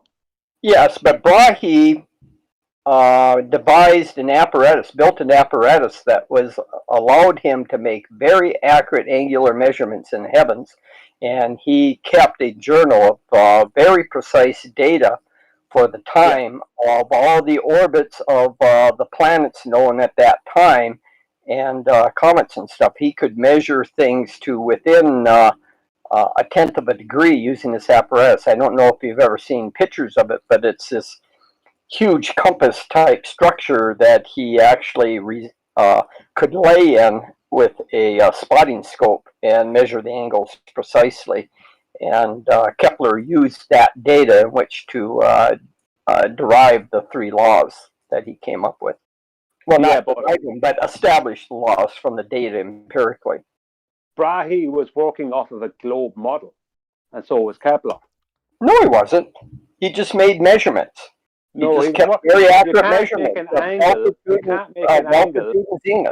Hang on. You can't make an angle, right, off a flat surface and then make it work on a curve. Sure, you can. An angle off a curve. All you do work on a flat. No, that's not. It's going to be a different angle, George. No, that's not true. All you have is a reference point. If you use Polaris as a reference point to measure all your angles off of, it doesn't matter if you're on a flat Earth, globe Earth, or triangular Earth. You're working off the pre-assumption of a radius value to begin with. No, there was no pre-assumption. Yes, there was pre-assumption. No. Sorry, wrong. Who measured the radius? Wrong. Who measured the radius? They're using sky coordinates. They're not using. Hang on. Leave George answer. Who measured the radius, George? The radius of the Earth. They're using coordinates. Nope. Kepler's third law. What it does is it relates the orbital radius. The orbital radius to the orbital period. But from that, you can, if you know one, you can derive the other. But you did not know the radius or the velocities precisely, but he knew the ratio. You can't make an angle off a curved surface and make it work on a flat, and the same vice versa. You can't do that. They're two different angles. No, Brian, you need to study math a little bit more. I don't need to study math. I know reality, George. No, you don't. Yes, I do. Yes, I do. Who measured the radius then, George? And how did they do it? Well, we know a few of them. There were some early measurements, of course, you guys always argue about with Eratosthenes and... Eratosthenes didn't measure the radius, George. Eratosthenes took a 500 mile straight. He calculated. Circumference to get the radius. Calculated. Brian. The radius and the circumference of the Earth relate. You tell me then. You tell me what Eratosthenes. If you measure one, you know the other. If you measure the circumference, you know the radius because it just differs from the circumference by 2 pi. But it works on a flat Earth as well, yeah. What Eratosthenes did is he calculated. Well, also made a measurement. And since then, Since then, there were other measurements. Sorry, Brian, wrong. George, why are you so afraid to hear what he has to say? I don't understand. Why won't you let I'm Brian? not afraid to hear what he's saying. He's just spewing forth bullshit. He's saying that all these measurements they have How would you know? You never let him finish any sentence. You don't know what I have to say. Yeah, you haven't even heard it. I've heard what you said. You said that we had to presuppose the radius, and I'm saying you're wrong. That's right. Yeah. That's correct. Eratosthenes took a straight north-south measurement. Calculating. I'm done with this guy. Anyway, carry on. Catch you later. Straight line north-south distance of 500 miles. That's all he did. And that distance is no difference over a curved or a flat surface, north to south. It's no difference. It's only east to west that matters. So a straight line distance north-south doesn't make any difference. It's just 500 miles. He then, right, supposedly, right, referred to hypothesis maths. And that's what he did. But the distance is the same on a flat or a curved surface. The north to south is exactly the same. Just like I was speaking earlier on, Brandon, about the map. It's no difference north to south. On the map. No one's saying it wasn't 500 miles. The point was the angles to the sun were different, and using that angle and knowing that the sun was a long way away forces you to listen. Don't let me stop. Don't let me finish my goddamn sentence. I only had bloody 5 words in. Right, and so from the angle and from the... Let me goddamn finish! Let me finish my goddamn sentence! So, no, shut up! Shut up, you stupid twat! I haven't bloody got one sentence out yet. Shut up, Brian! You rude little twat! Be quiet! I only got about 6 words in, and then you felt you could interrupt. Shut up! You interrupted me. It's a good Friday. Be quiet, you moron! I was in the middle of a sentence. Brandon, can you shut this guy up? I have heard that. Brandon, can you shut this guy up? I haven't got about 5 words into a sentence there. Friday. Maybe this will help. Brandon, can I finish my sentence? I defer the rest of this discussion to the rumpus. I do not care. Thank you, George. Right, I'd just like to finish my goddamn sentence without thing. Be quiet, John. Be quiet. I'd like to finish my sentence. So just from the knowledge of the distant sun, the 500 miles, and the angle at the 2 places, one of which was directly vertical at zenith, you are forced into determining the distance, the radius of the Earth can be worked out. That's the only info. Shut up, you twat! And from that, you can determine the radius of Earth from those simple premises. You can determine the radius of the Earth. You don't need any other information. Now go ahead, you rude, obnoxious little twat. Can I speak? Yes, now you can. Now it's your turn. Yes, you little moron. You are a rude little wanker, aren't you? You just cannot stop yourself. You're an obnoxious, socially retarded, intellectually retarded little twat. Do you have your webcam on? By the way, Rumpus, we know why you spazzing right now, right? We know why. We know why. Brian, kill him, Brian. He's a twat of the first order. He can't even understand when it's let him go then. I thought Brian was first order. give an opportunity to respond. Let him go. Yeah. What a twat. Yes. So that's absolutely fine if you pre-assume that the sun rays are parallel. But the sun rays are not parallel. They're diverging. They're close enough. If they're close enough, we have 1,000 photographs of the sun rays not being parallel. Then why is the moon? Then why is the moon? You can prove that the sun is parallel with a moon and a ball. No. Show yes, me you a can. photo. Okay. To the audience. When the sun is visible during the day, take a ball. To the audience. Okay, hang on, Paid Nasser. To the audience, for you or Rumpus or George or anyone, Kosho, please present a photograph of parallel sun rays. Sure. There it is, right there. Left Lane just posted it in the chat. Of parallel sun rays. Yep. Okay. Where are the rays in this picture? What do you mean, where are the rays? You said they're parallel. The rays are in this invisible. Picture. Where are the rays at? The rays are invisible. Light is invisible when it goes through the medium. Of something that's invisible and say that this was evident. Well, right here. Look at the ball. The ball and the moon are in the same phase. The light is coming in parallel. Those rays have to be more parallel. Weak. Yep. No, and it's not weak. It's perfectly. It's extremely strong, as a matter of fact. How can I? Sun rays being parallel. Yes, it does. No, it doesn't. That's exactly everything to do with the sun rays being parallel. It just Yes, means it does. that How do you get the side ball of these and the things moon are to be in the lit same up. phase, That doesn't please? mean sun rays are parallel just because the same side of two things are lit Yes, up. it does. Yeah, because the ball is if you're being held in front of your face and the moon are in the same phase. No, that's not how it works. Rumpus It's the said, only way this can happen correct. with the sun rays being parallel. Just a minute, Shell. If Brandon, we what go back to Rumpus, Eratosthenes, Brandon, what Rumpus said is correct. They're not exactly parallel, but they're parallel close enough. They only deviate by a half a degree from one side of the sun to the other, and any rays that are coming from a local region in the sun are parallel to such a high degree you probably can't even differentiate with any practical instruments that you have from them being like our eyes, George. How did like you our measure eyes. the parallelness?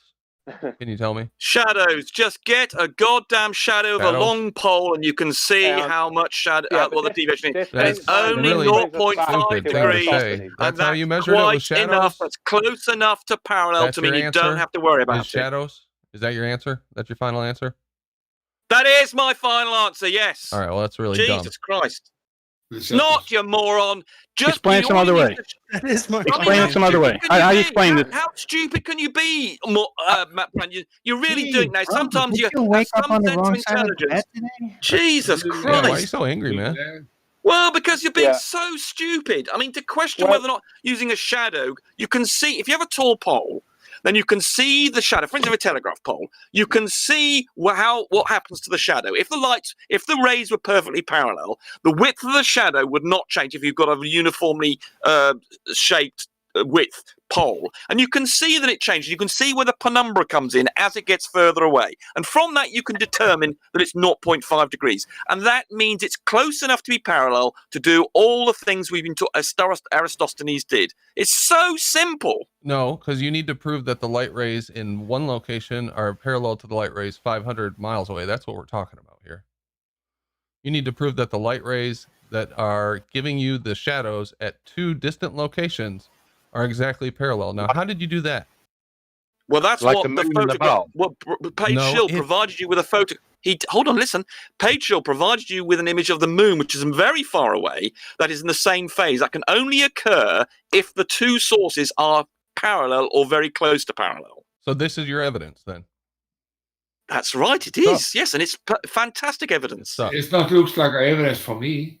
Well, that's because you're a moron. You don't understand what evidence is. You don't understand the geometry of the situation. You don't understand that two bodies having the same phase that are well apart must have the light coming from the same direction. Rebels, you don't understand one dimension. And what's more, we also know, Brandon, that from parallax, we know that if we go, we know if we go from one side to another, that the angle to the sun doesn't change. So we know that the light, if we go around, if we're looking at it, we know from the lack of parallax effect on the sun, which you can achieve by keeping at the same latitude, that there is no change in its angle. So therefore, we know it's a long way you away. think you're on a ball.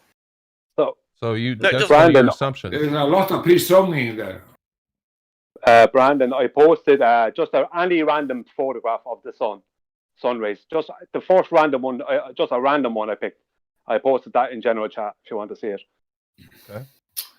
Can I just note there is such a thing as the moon Terminator illusion? Mm-hmm. And we know the light from the moon is, what is it looks like the moon have own source of light, and No, it doesn't, because it's got shadows on it. You utter more. It's got shadows on it. How can it be a light source if it's got shadows on it? And you can see the craters and their shadows. You utter moron. What's your no? Jesus Christ! Hold on, hey, Rumpus. Relax. What's your evidence that the moon isn't its own light source? What's your evidence? Oh my God! We just gave one to you. No. I'm asking you a serious question. I'm giving you a chance to say something other than "you're so stupid." Well, you are. Okay, here we go. I'll say it again. Perhaps you missed it. No, there are you didn't say shadows it. on the moon, which we can see. The light source is from the sun, and there are shadows on the other side of craters, which are shadows that would not exist if the moon. If the only light coming from the moon was from the moon, it would not have shadows from the sun. If the only. Are you saying you can't make a hologram? Saying you can't make a hologram to make it look like it has a shadow? How does hologram exist for thousands of years? How did I we don't get care. away That's from not the arguing question. about The the question- radius? That is the question, you idiot. No, How the did this question is, hologram can you exist? have a hologram? How did this No, hologram make it look exist like it have a before shadow. NASA? I mean, how did everything exist before NASA existed in 1957? I'm just wondering if we have the superior technology these days to good make a thing we have those hologram Chinese- look like it has No, a no, shadow. Yeah, right. It's a good thing I know. I know. The moon is a hologram. The sun's a hologram. Everything's fake, right? It's a good thing we have the God is Chinese a real mirrors. bitch. So, Gleam, That must what be a is real bitch the to fake you lunar like this. Terminator illusion? Let me Gleam, talk, can you let me talk, lunar let me Terminator? talk, let me lunar talk, let me talk. Terminator illusion? What Rebus is is that? right. Gleam? Perspective illusion. Right about shadows of the sun, and the sun is giving light on the moon. Yes, it's right. Rebus is right about that. Okay, yeah, But okay. it can be both. It could be both. I agree. know. No, it can't, because the shadows are completely black. If there was light coming from the moon, you would not have black shadows on the moon. Jesus Christ! Really? This is not difficult. It's definitely light and shadows. That's fine. No, We're the losing the point shadows here. are Hold completely on. dark. Hold on. Brandon. So the There lunar is no light Terminator coming from the illusion. shadows. What is this, Gleam? Can you describe it to us? Well, What this he, means? he was just Rumpus was just using the actual Terminator line lining up as that, and that's what is the proof that it's when you see the sun in the sky with the moon, the actual Terminator line sometimes doesn't line up, doesn't point to the right direction, and it's a perspective illusion.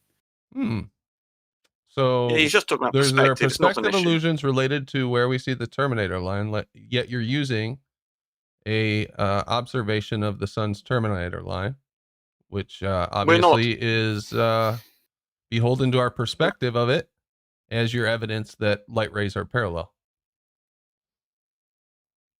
You can show from the picture that whoever it was, Ball for Life or whatever it was, showed that the light rays from the sun are parallel for a position on the Earth and on the moon. How did Eratosthenes determine that the light rays were parallel? What's written about that? I've no idea, but the point is, He it's was- obvious. he- It's obvious. He was that the apparently sun- smarter than you, Brandon. Tell me, Paid NASA Shell, how did he do it? For a start, he spotted the fact that the sun doesn't change in size, which also means that it has to be a long way away. You don't And the know what shadows it ain't is. black in the daytime, dumbass. When we see the moon in the daytime, you said the shadows are always black. They're not. There is you no don't always have original source shadows on the material. moon, asshole. There's no original source material for anything Eratosthenes said. Right. It's probably a bedtime think- story. yeah. There's nothing original about the Bible either, but we believe that, don't you?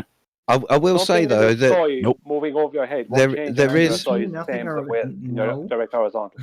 I think the point of contention is, does it work on a flat Earth? And in 120 BC, there was what's known as the Chinese Eratosthenes, who I don't think was in any communication with the Greeks, but just magically come up with the same experiment.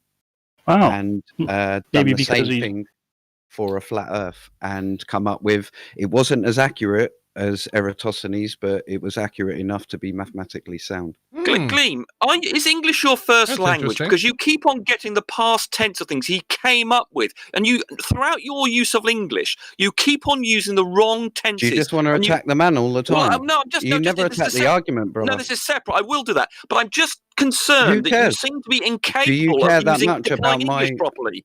Yeah, I mean, you, it's do you just care that much? infuriating to listen to Did you someone not who's understand? totally English. Get a point, Rumpus. No, but it's just.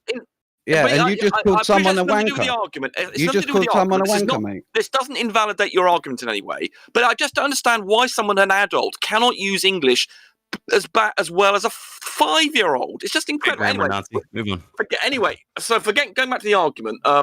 If Brandon, it moved on the sorry, flat Earth, one then it's second, wrong. Rumpus. I have to say something to Brandon. But it's wrong. Brandon, I Yeah, posted good that in argument. The video Earth in is the very general flat. chat.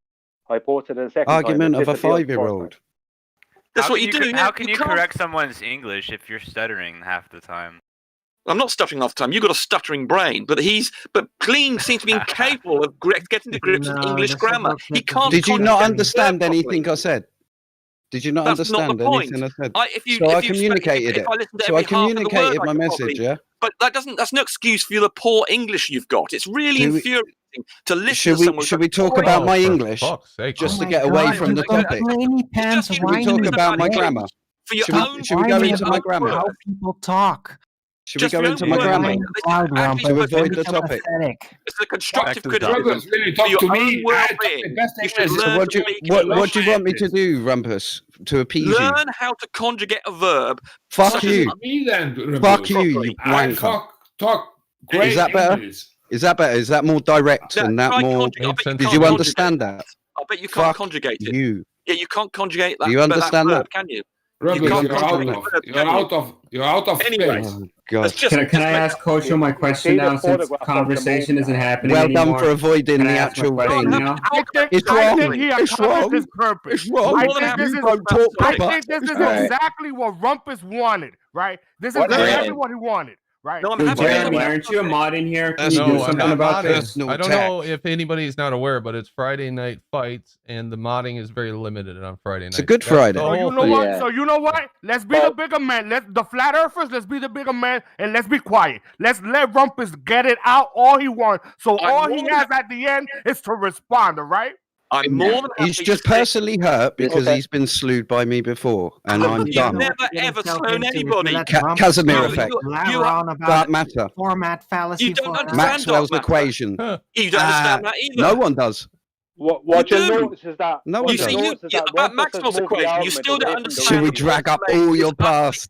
Yeah, Just I'm so we happy can tell that it is. I'm happy to, Glenn. Anyway, back to the Yeah, let's talk about Eratosthenes, can we? Absolutely wrong in every case. You not Every Yeah, want I'd to like have to a go back to substantive Eratosthenes, conversation, but he Rumpus? wants to talk about me. Never claim He's a hurt. geometric horizon, He's did we, hurt. Rumpus? Oh, we Get did. your heart out, Rumpus. Give us a hug.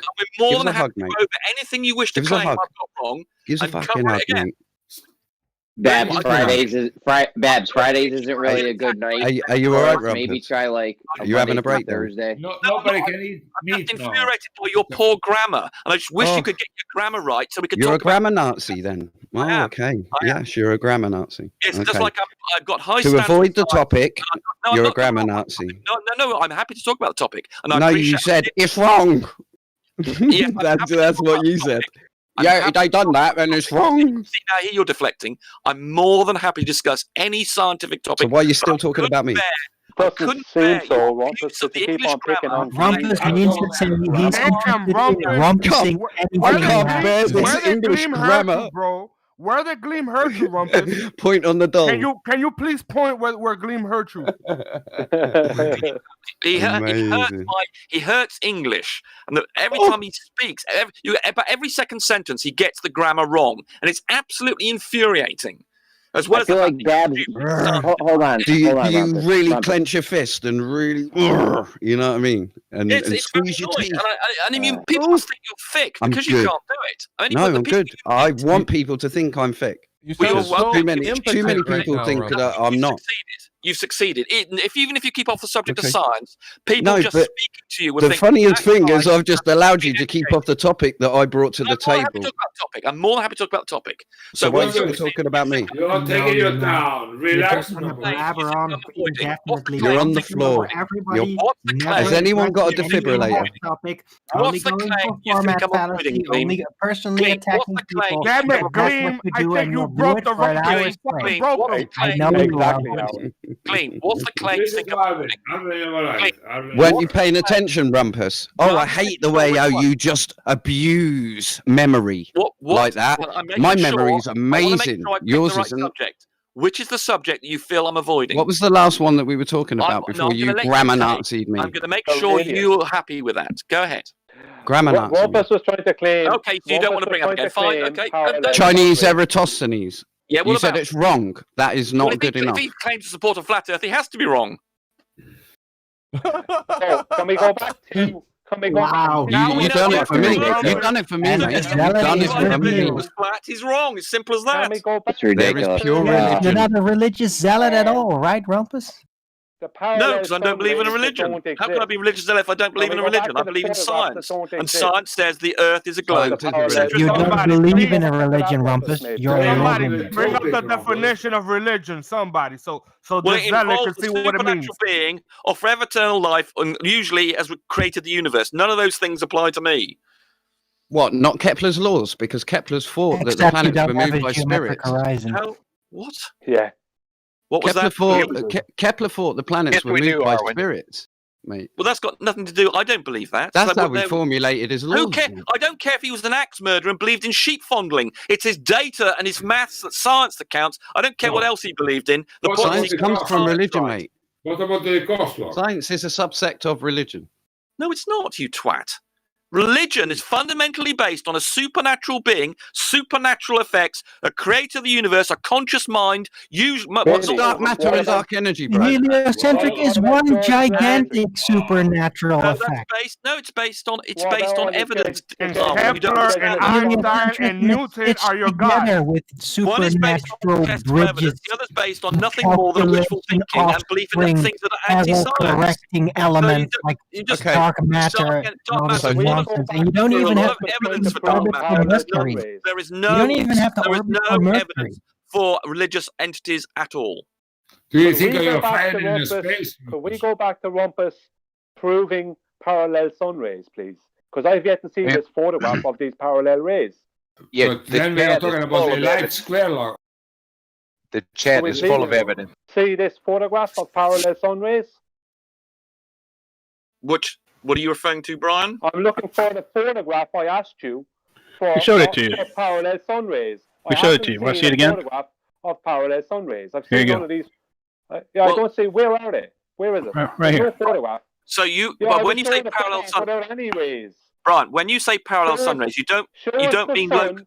Show Brian, us the sun. The shadows breach more on that on the one Parallel close. sun rays, he means parallel sun rays. Show me the sun. Terry's with rays provided. coming off it, He's got a all being picture for you, parallel. Brian. Look in the chat. Show me Terry's the provided sun an with rays excellent coming picture. off it, all Terry's being provided parallel. an excellent picture of just that. He hasn't provided anything. He has. Look provided in the a chat. completely false equivalency. Look Right here. Completely That's false not parallel, equivalency. Rumpus. Here you So go. please show me the photograph. what else have we Show got me for the him? photograph. Right there. Parallel, Rumpus. Jesus If it's real, Christ. What else do real, they there'll be a want? Like, photograph In of the it. not even chat, looking. you twat. Right there. If There you it's go. real, Yeah. there'll be a photograph of it.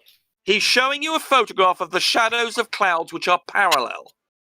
Yep. And then That- she'll put the Parallel one line. with My the God. moon and the sun. What are they? What are they? The What moon are and the they? ball. Yeah. What are they onto? What are they going Basic onto? demonstration that the sun rays are parallel. Yeah. No, that's shadows. Not, Yes. not rays of light. Light and shadow. Yeah. Shadows. Light and shadow are the same thing. Right? Jesus Christ. I can use a bulb. Now, what's connecting a shadow with the light? Right, I have to figure that one out. Let's see. Light, shadow is the absence of light. Use a bulb. I can No use a connection bulb, like a whatsoever I light can think bulb. of. The I shadow can use is a light bulb to give me them exact same type of shadows. But the light bulb won't have parallel rays. the shadows is different if the sun. Show us a photograph of the sun with parallel rays coming from the sun. You got it right there, man. The shadows false do. equivalency, The ball not and the shadows that moon can be are in the produced same in many phase. different ways. Show us the photograph. Actually, this if Show you us look the at this, photograph, or else we'll have to take it that you can't.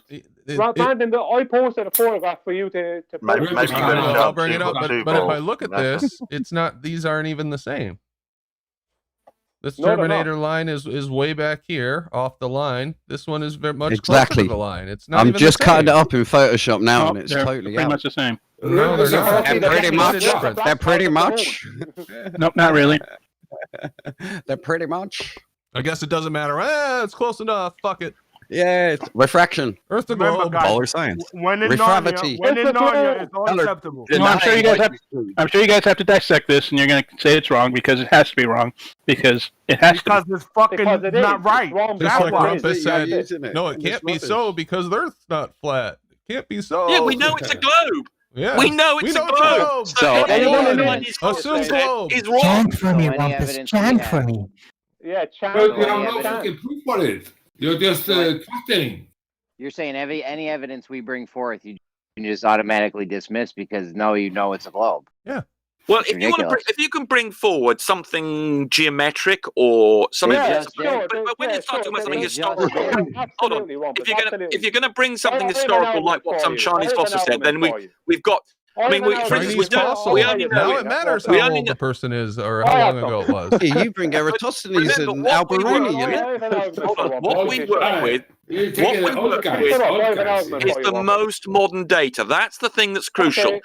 I mean, for instance, if Eratosthenes had never existed, it would not change what we think today at all. And why do you bring so him what up? we're interested is the That's right. I didn't. Because Well, it came from Can I share my screen, please, Because Brandon? he did it first. That's why, Brandon. He Though, did Liam, it I have first. something very serious to ask. Rumpus, I have something very serious to ask. I would ask that you guys let me ask Rumpus something very serious. Can you see my screen, Rumpus? I do have a serious question for you. Okay. All right, ready? Can you see my screen? Yeah, it sounds like a joke All right. coming up. Here we go. Let's see if you can answer this question for me. I'll move the arrow around. You answer the question. Ready? Yeah, I thought. Yeah. Just tell me when to stop. You don't have to say anything. Just tell me when to stop. Yeah. Okay? See this? I mean, Gleam's inability to speak English is indeed infuriating. Okay, either way, can I share my when he can't conjugate a verb properly, I feel abused all over. So you can point the arrow anywhere. When he gets his grammar, wrong. When he gets his grammar wrong, I feel abused all over. Right. So yeah, I hurt there. When he gets his grammar wrong, I hurt there. I hurt everywhere when he gets his grammar wrong. He hasn't pointed to your head yet. He hasn't pointed to your head. That's what. It gives me a headache when he gets his grammar wrong. That's why I get annoyed with him even more than with most other people. He seems, for an adult, not to be able to put a simple verb together is just incredible. I was being. Jeremy, I was asked to comment on this. Jeremy, I was asked to comment. Trouble speaking, like Brandon, can I share my screen and show you this moon thing? Go ahead. People get problem with their speech. You should not be so intolerant. We are tolerating well, if he's going to claim some mental incapacity, I take it back. Tolerating you, even though you're kind of like a stuttering. Well, I suppose he's a flat earther, so I suppose I should be sympathetic. Yeah. I feel that 5-year-olds can do a better job than he does. So, are you sure? Well, 5-year-olds might stutter just as much as you do. Rumpus, I have an argument for you. Rumpus. Hold on a second. If the Earth is a globe with a radius of 3,959 miles, then from a 1-foot observation height, the horizon can be no more than 1.23 miles away. Can be with refraction, you moron. The horizon is refraction. 1.23 miles refraction. away. So the Earth is not a globe with a radius of 3,959 miles. Refraction. Have you ever seen? Are you familiar with mirages? Brian, are you familiar with mirages? Brian, do you accept the existence of mirages? If you base Brian, do you accept the existence of mirages? Brian, do you accept the existence of mirages? Brian, do you accept the existence of mirages? Yes, mirages. Right, so there you are. So in other words, should I take as a mirage as an indication that the world is upside down? No. Similarly, the black swan is just a refraction event. Right. So therefore, refraction cannot displace the horizon in relation to the horizon. Why do you have such a problem not understanding refraction cannot that it's a displace refraction the horizon in relation to the Brian, you must horizon? be aware that there are several pictures of those oil rigs. Brian, you must be aware there are several pictures of those oil rigs. Brian, you must be aware there are several pictures of those oil rigs. Brian, you must be aware there are several pictures of those oil rigs. Brian, you must be aware there are several pictures of those oil rigs. Brian, you must be aware there are several. Grammar is appalling. No, you keep repeating yourself like a 5-year-old, mate. No, I'm not having that. You make me repulsive. This is very sickening. No, this is sickening. It's a very simple point. All right, Nobody can understand a thing. I don't want to moderate tonight, but you're pushing the boundaries way too far. You can't repeat the same thing over and over again 20 times. Now, Gleam has a question for you. I'm going to take you off mute. Please answer Gleam's question, okay? Brian, there are several pictures of the oil rigs. They all show the things in. Oh, I knew you were going to do that. Oh, shit. I'll take him off mute when you're done with your asking your question, and we'll hear the same. Yeah, all it is this was the comparison between those two things, and this is what you're using as a evidence that they're both identical. And when you do that, they're not identical. Yeah, they're clearly way off. Wow, that's quite a discrepancy there for something put forward as being exactly the same. It's like this one's going a bit straight. And you could say there is cloud in there that we can't really pick up, but maybe a refraction event. It's not very good using this as evidence. Put it that way. Don't use this as evidence again. whatever that's you believe really in. shitty evidence. To say that, yeah, we know that the sun comes in parallel because of this is pretty drunk. No, it isn't. So it's over. It's shots. That's triple shots. That's all I can explain. Thank you. The argument is over. Yeah, that was a good presentation. Absolutely. Thank you very much. Absolutely. Rumpus is checked out. Thank you in very case much. Anybody was wondering. Okay. Wow, I can hear my own thoughts again. Holy shit, man. So anyway, yeah, it can be done on both models. Put it that way. The fact of me bringing up the Chinese Eratosthenes and the fact that Rumpus comes back with "it's just wrong" is that's the only reason why you can just come back. There's no saying that it cannot be done on a flat Earth. Cannot be right because it is flat Earth. That's what he said. And I would just like to, I would just like to make the point Fallacies. that what Rumpus was claiming was what's known as standard, or also known as terrestrial refraction, which is based mathematically on the radius value. That's based on them seeing the very geometric horizon that he's claiming they can't see due to the refraction that's mathematically based on them seeing it. Well, you see the geometric horizon every time you look at the horizon. You see the geometric horizon. It's a necessary antecedent. That picture. Did you see it every time? But what about when? Every time you look at it, it's a necessary antecedent for the Okay. So you're apparent saying horizon. geometric horizon. So you're claiming Really? that the So why doesn't it? standard refraction as well? Because refraction, Arwen, exists, but it's a necessary antecedent. No, but it can't really exist. It is. It Paradox. does exist. It does exist. It's a necessary antecedent. You cannot have an apparent horizon without the geometric horizon. No, it can't be refracted. Yep, it's refracted. We know about refraction. It can't be refracted. It is refracted, If it though. were, then the radius value could never have been established. But you see, it's not always refracted, though. On measuring the geometry of the Earth. That's how come you pick the refracted day for the black swan. The horizon is refracted. Arwen, sometimes. Can you help me, Arwen? Guy, when you say refraction, what are you talking about? What do you mean by refraction? Google it. You'll find out what refraction is. You know. No, I know there's looming, there's mirage, there's multiple. What do you mean when you? What is the word that describes refraction? What's actually happening in the photo? Refraction. How? Light bending. That's right. So you're telling you guys me, always use refraction. But anyway, so you have the geometric horizon, Arwen. It's there. Basically, if you slow down, you can actually have a conversation with someone. Did you know that? Well, it's difficult to have a conversation with you when you reject the basic premise of everything. But go ahead. I know what refraction is, but I challenge you. I challenge you to actually. Well, if you know what refraction is, why you're sea lining me? Because I'm challenging you to. Because you're sea lining me. No, I don't feed sea lines. I'm challenging you to connect what you're describing with the image or the photo of the black swan. Yeah. That's what I'm asking you took for. something nice and low on a very refracted day. So when you say refraction, I don't understand what you mean, because I know what miraging is, I know what looming is, and those things are effects of objects in relation to the horizon. So when you talk about a refracted image, I don't understand what you mean, because the argument is about look at the black horizon swan and you'll itself. see a refracted image of the geometric horizon. Okay, see, so that's what I'm talking about. There's no such thing. Yes, there is. You have a picture of the black swan. Because here's the thing: if the horizon is supposed to be 1.2 miles, it is. I don't see it though, because that's because it's refracted in the apparent horizon, but it's a necessary antecedent of it. The apparent horizon won't exist without the geometric horizon. Except there are physical oil rigs that are behind.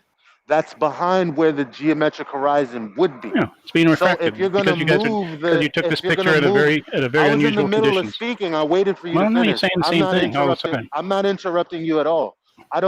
Because I'm trying to communicate the disagreement to you that I have, and you're not listening. We're not saying the same thing. We don't have the same understanding. So in order for us to come to an understanding, like grown-ups, we have to actually have the conversation. I'm not cutting you off. I appreciate it if you didn't cut me off. So You're describing refraction where you have a horizon, a hard line where the sky meets the ground, right? That's supposed to be at a specific location in the black swan. And it's not there, it's behind the oil rig. So the problem that I have is that any prediction that the model makes about the distance to the horizon that's off to any degree is what would be a holographic image. I don't subscribe to that.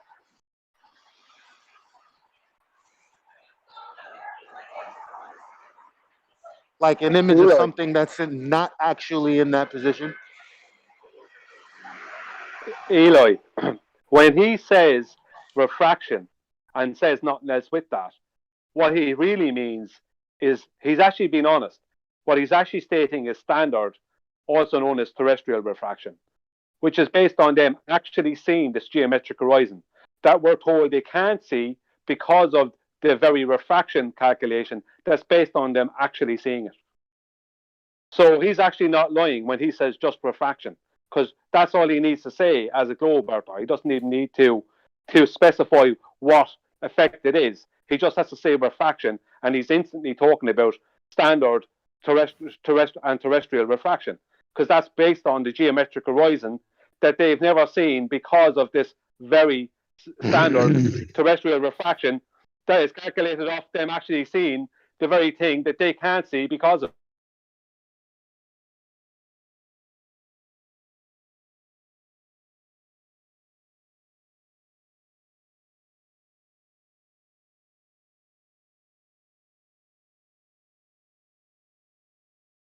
Every day when the sun goes down. You see it every day when the sun goes down. But this is the kind of refraction. Physical horizon. This is the kind of refraction I wanted a definition for, right? So that's what I meant by what do you mean by that? Because surely it's defined somewhere, right? But like he was being honest when he said he calculates it, Eloy. He just says we can calculate it. That means he's making it up mathematically. It's not real no, math is a language. You don't make shit up in math. Math is a language. Math is a language. On a mathematical I get what he's saying. He's saying we derive the horizon from the geometric horizon, depending on how the rate at which the light is bending. And I don't give a shit about any of that. Like I understand it, but what I'm saying is ultimately, if you don't have a definition that describes what we see, and then an example, and then multiple examples. Like say, just Google mirage, and then you look at images. Like they'll give you examples of what a mirage may be. That's what I'm asking. Yo, why do you keep talking through me, bro? I'm literally asking him for something. Yeah, Shell, please don't say that math is a language. It's much more than a language. It's a very well, I'm trying to dumb it down for these guys. But it's a useful tool. It's a tool. Yeah. It's a tool. That's all it is. A tool. You can make stuff up. It's a language they don't speak. What is this? How you speak to people? And like, what do you like? What is up with you? Who's got all that? Dumb it down for who? I'm asking you to be specific. I'm asking you to be specific. I told you. It's personal. I think I might have put myself on mute and not read this. Second best Bob, 5 pounds. Sorry it took me so long. Got any actual photos of flat Earth, the ice wall even? That's what I've been showing on screen. Hope you're enjoying the slideshow. Second best Bob. Shout out. Thanks for the super chat. That there's an effect that's happening. Yep. You should be able to give me examples of this effect. Google what are you it. talking about? Google it yourself. I'm not here to teach a sea lion. Well, I have. Like for the audience's pleasure, I have. And there's no type of refraction that will move. Yes, where the sky meets the ground. Yeah, there is every to day. A different location. You can see it in the black like swan. for instance, I wasn't finished, guys. I wasn't finished, guys. Like of course you're not finished. You keep on going. Like for instance, yeah, if you keep talking through me. So like you have Skunk Bay, right? There's a time lapse footage of Skunk Bay, and the horizon moves up and down in front of Skunk Bay, right? So what I'm saying is the kind of refraction that you're talking about is one day it's in front of Skunk Bay, the next day or the next hour, it's behind Skunk Bay. That's the kind of refraction you're describing. I Okay. want to see a real world example of that. Okay, the black swan.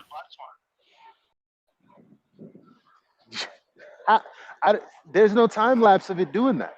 What do you mean there's no time I'm lapse? asking for a real. Oh, you want me to provide you with a time lapse of? You didn't hear what I just told you was obviously impossible.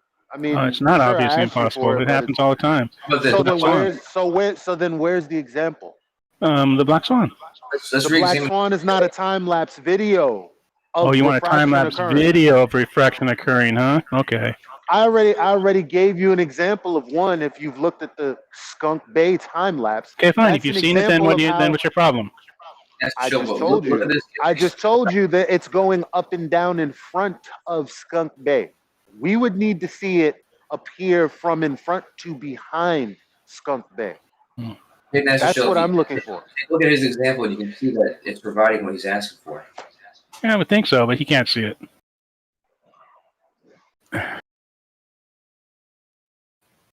You see, the thing is, you can measure. And I don't know what your problem is with this. You keep on bringing up the Earth. You said calculate a minute ago. R value. You said calculate a minute ago. Now we can measure it. That was not my original question. Who measured this R value? His name was Eratosthenes. You can calculate refractive values off of a calculated R value that's based on a calculated model. You can do all that. Eratosthenes, you don't have to worry about refraction for the Eratosthenes measurement. Nothing. Where is your you don't have to worry about refraction for the Eratosthenes method. You don't have to. Why not? Why not? Because the sun is a solar noon. Not measuring the R value. Yes, you are. Not measuring the R value. No, because if you get more than 3 points on the same longitude, it points to different places. That's how it works. You suppose it. You're no, not Arwen, you prove it. Actually, you show it. You demonstrate it. You have to actually measure the geometry. The geometry of Earth. What do you want? With a big ass tape measure? Pose it in another setup. We do with the Eratosthenes experiment. You figure out the radius of the Earth. No, you presuppose the Earth is a sphere. Incorrect, because it cannot be any other. It cannot be any other shape once you do the Eratosthenes experiment. There's a sphere underneath. If you have more than 3 points on the same longitude and latitude, Arwen, the Earth cannot be flat. To see these parallel sun rays, NASA ship. I just showed you a picture of it. Parallel sun rays. I just showed you a demonstration of it. Parallel sun rays. I just showed you a demonstration of it. Do it yourself with a soccer ball. Do it with a soccer ball. You don't know. Do it with a soccer ball. We just showed you the shadow. We just showed you it. Do it yourself, damn it. Get a soccer ball. Okay. Okay, so wait a minute, football. I gotta go. That's a mathematical belief of sun rays being parallel. No, he's gone. He left. Of course, he can't show parallel sun rays. Who's left? There's George and Rumpus there. I'm just saying, just very quickly. He asked for Skunk Bay. He used Skunk Bay as an example. He asked for a GIF of refraction causing the background images to be loomed up over the horizon. In the Skunk Bay footage, the horizon moves at times. The horizon, not the images in relation to the horizon. It's the horizon. Thank you very much. Thank you very much, Kosho. What I was saying was what they're describing in the Black Swan. The equivalent would be for that time lapse in the Skunk Bay to be where that horizon line is moving up and down. It would need to move from in front of Skunk Bay to behind Skunk Bay. That's the kind of refraction I'm looking for. If you would have heard what I said was in this Skunk Bay. Well, I'm tired of you guys trying to define what it is that I want. I told you what I wanted. I know what Skunk Bay is, right? I'm not telling you what you want. I'm saying that in this footage, what you're seeing is the horizon going up and down in front of what's behind it at times, and at other times you're seeing what's behind the horizon move up and down. And in the Black Swan, you're not seeing the horizon being moved in any direction. What you're seeing is the objects behind where the horizon would be being loomed up and being visible for you to see. So nothing. The horizon's not moving forward and backward. That's not something that happens. It's you're able to see further because things are loomed up. Yeah, no. So what Absolutely not. The Kosho was horizon saying. is. Go ahead, Brian. Sorry. Like one, I'll say in a second. Don't worry about it. Go ahead. Okay. So what Kosho was saying is that when we see an horizon close to us, that's not real. The real horizon, that's only being loomed up in front of us. The real horizon is way back beyond that. That's basically what he just. It's not even close to what I just said, but that's fair enough. That's exactly what you said. Everyone who's listening, It's just loomed up in front of you, anything and but then what you said. Sent back way Nothing back close. behind everything. No, the horizon is not a definite location. So what the horizon is Exactly. the furthest point you can see along the water. Sphere, though. You'd be on a sphere. There's no need for you to do that. The furthest point that you can see is going to be the horizon, right? So when the thing behind where that point is now going to be loomed up and now visible to see, you've now extended the limit to how Loomed far up you can behind see. what? Now, hang on. You just said the horizon. You just said a minute ago the horizon. It doesn't have any fixed location. Now you're telling us something is loomed up behind it. Loomed up behind what? What are you claiming is being loomed up behind? I'll say it one more time. The horizon is not going to be a fixed location. It's going to be due to the refractive effects of the atmosphere. And so if the horizon is the furthest, so you're going to ask me the question again after I've just explained to you. But if the furthest point, the furthest point, the first point that you can see, Jesus Christ. But you just told us that the horizon has no fixed location. And then you're trying to say that it's refracted. And then you're trying to say, then a minute ago you're trying to say something is loomed up behind it. Why don't you let him respond? Why does the horizon? No, because he's triple speaking. That's why. I don't know what he's speaking because he's not able to respond. Why does the horizon have no fixed location? Answer that question. Again, so the limit to the distance that you can see along the water or the surface, whatever you're looking at, this is going to be known as the horizon. It's going to be the first point you can see.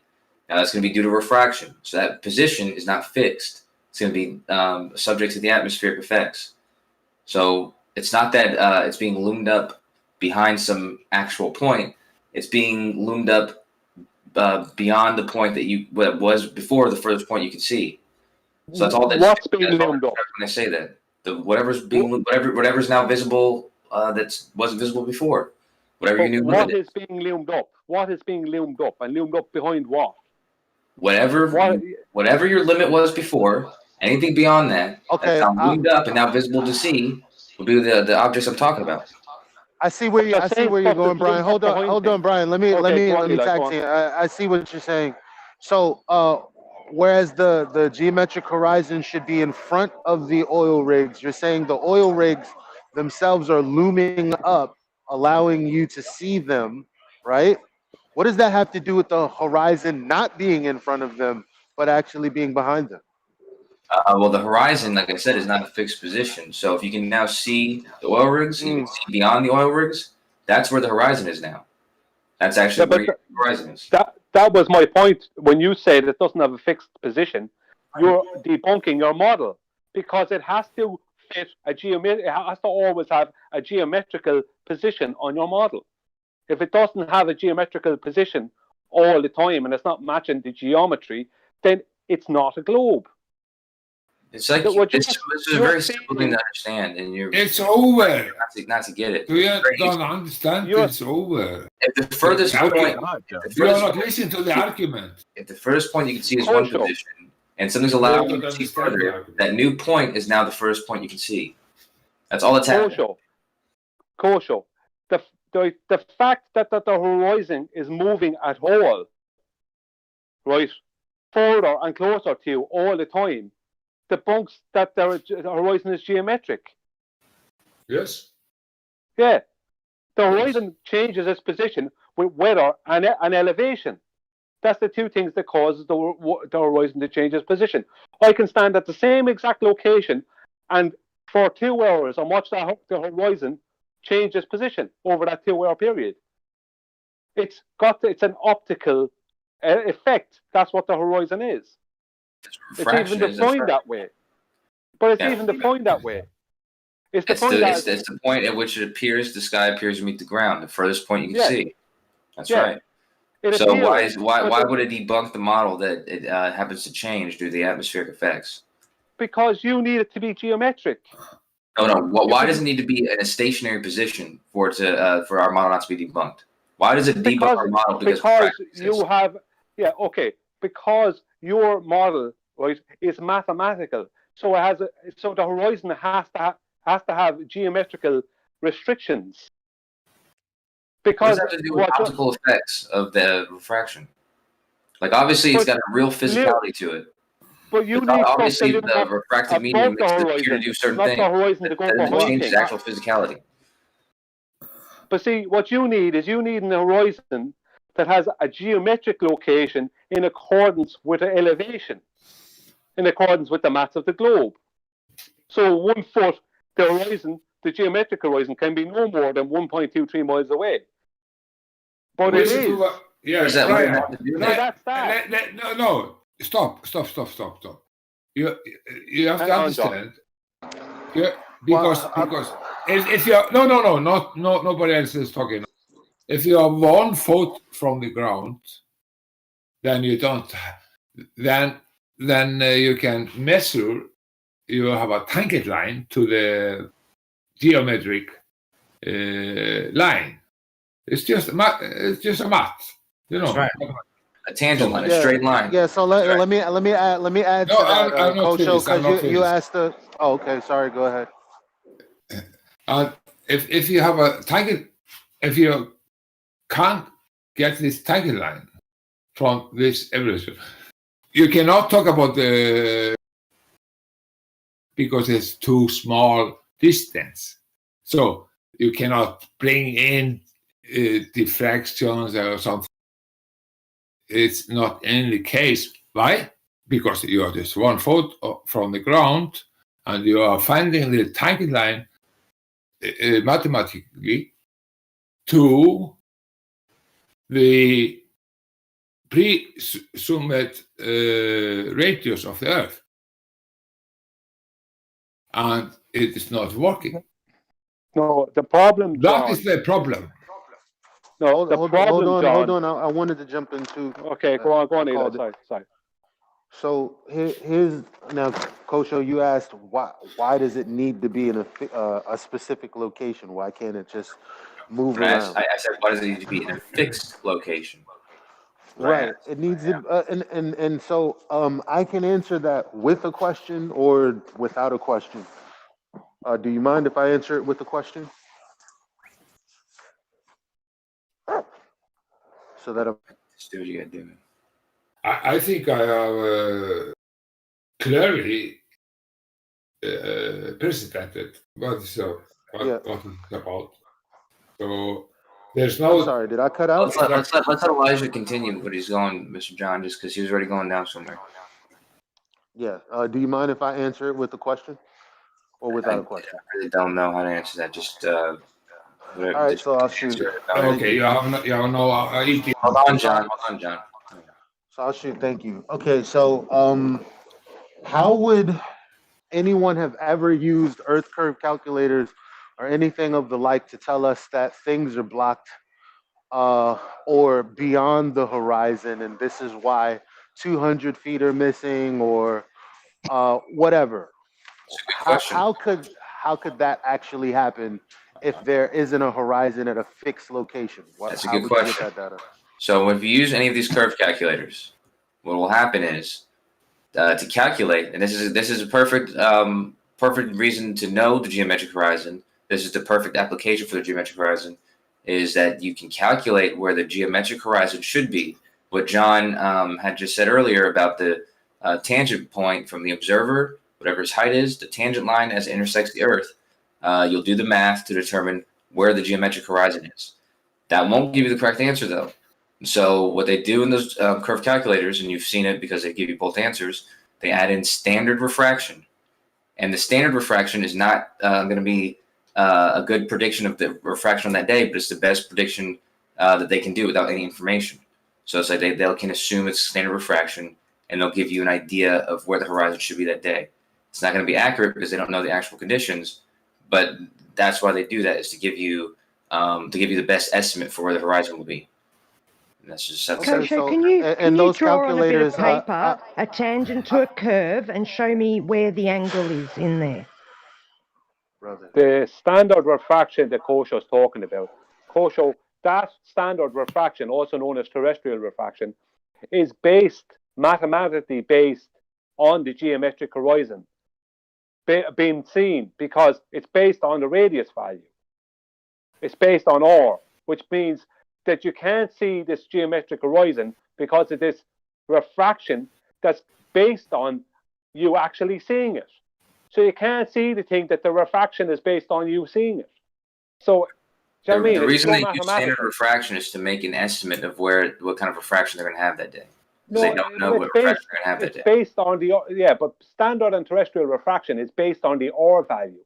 And to get the R value, you have to see the geometric horizon. It's too short distance to talk about hang on, refraction. John, please. You can't see the geometric. You can't see the geometric horizon because of the refraction, the standard refraction that you calculated from actually seeing the geometric horizon. How can you calculate something off of something you've never seen and say you can't see it because of that thing? I'm not sure why we're having a hard time with this. Logic. Yeah, the geometric. the standard refraction is just a estimate to what the refraction could be in that day, because they have no way of knowing how to estimate for it. So they give the most standard conditions. That's all they're doing. Yes, but they're trying to give you a good prediction of what the refraction is going to be. Yeah, but you're missing the point. It's based on the R value. It's based on globe mass. So what does that tell you? That tells you they use the globe. They use the globe to make predictions. Well, Brian, it's well, you know, so I asked a question in there, which led to this point. So I would like to mention I'm sorry. that standard refraction in those calculators, it doesn't help. Like when I say it doesn't help, like there's a discrepancy, right, between where the horizon is and where it's predicted to be, right?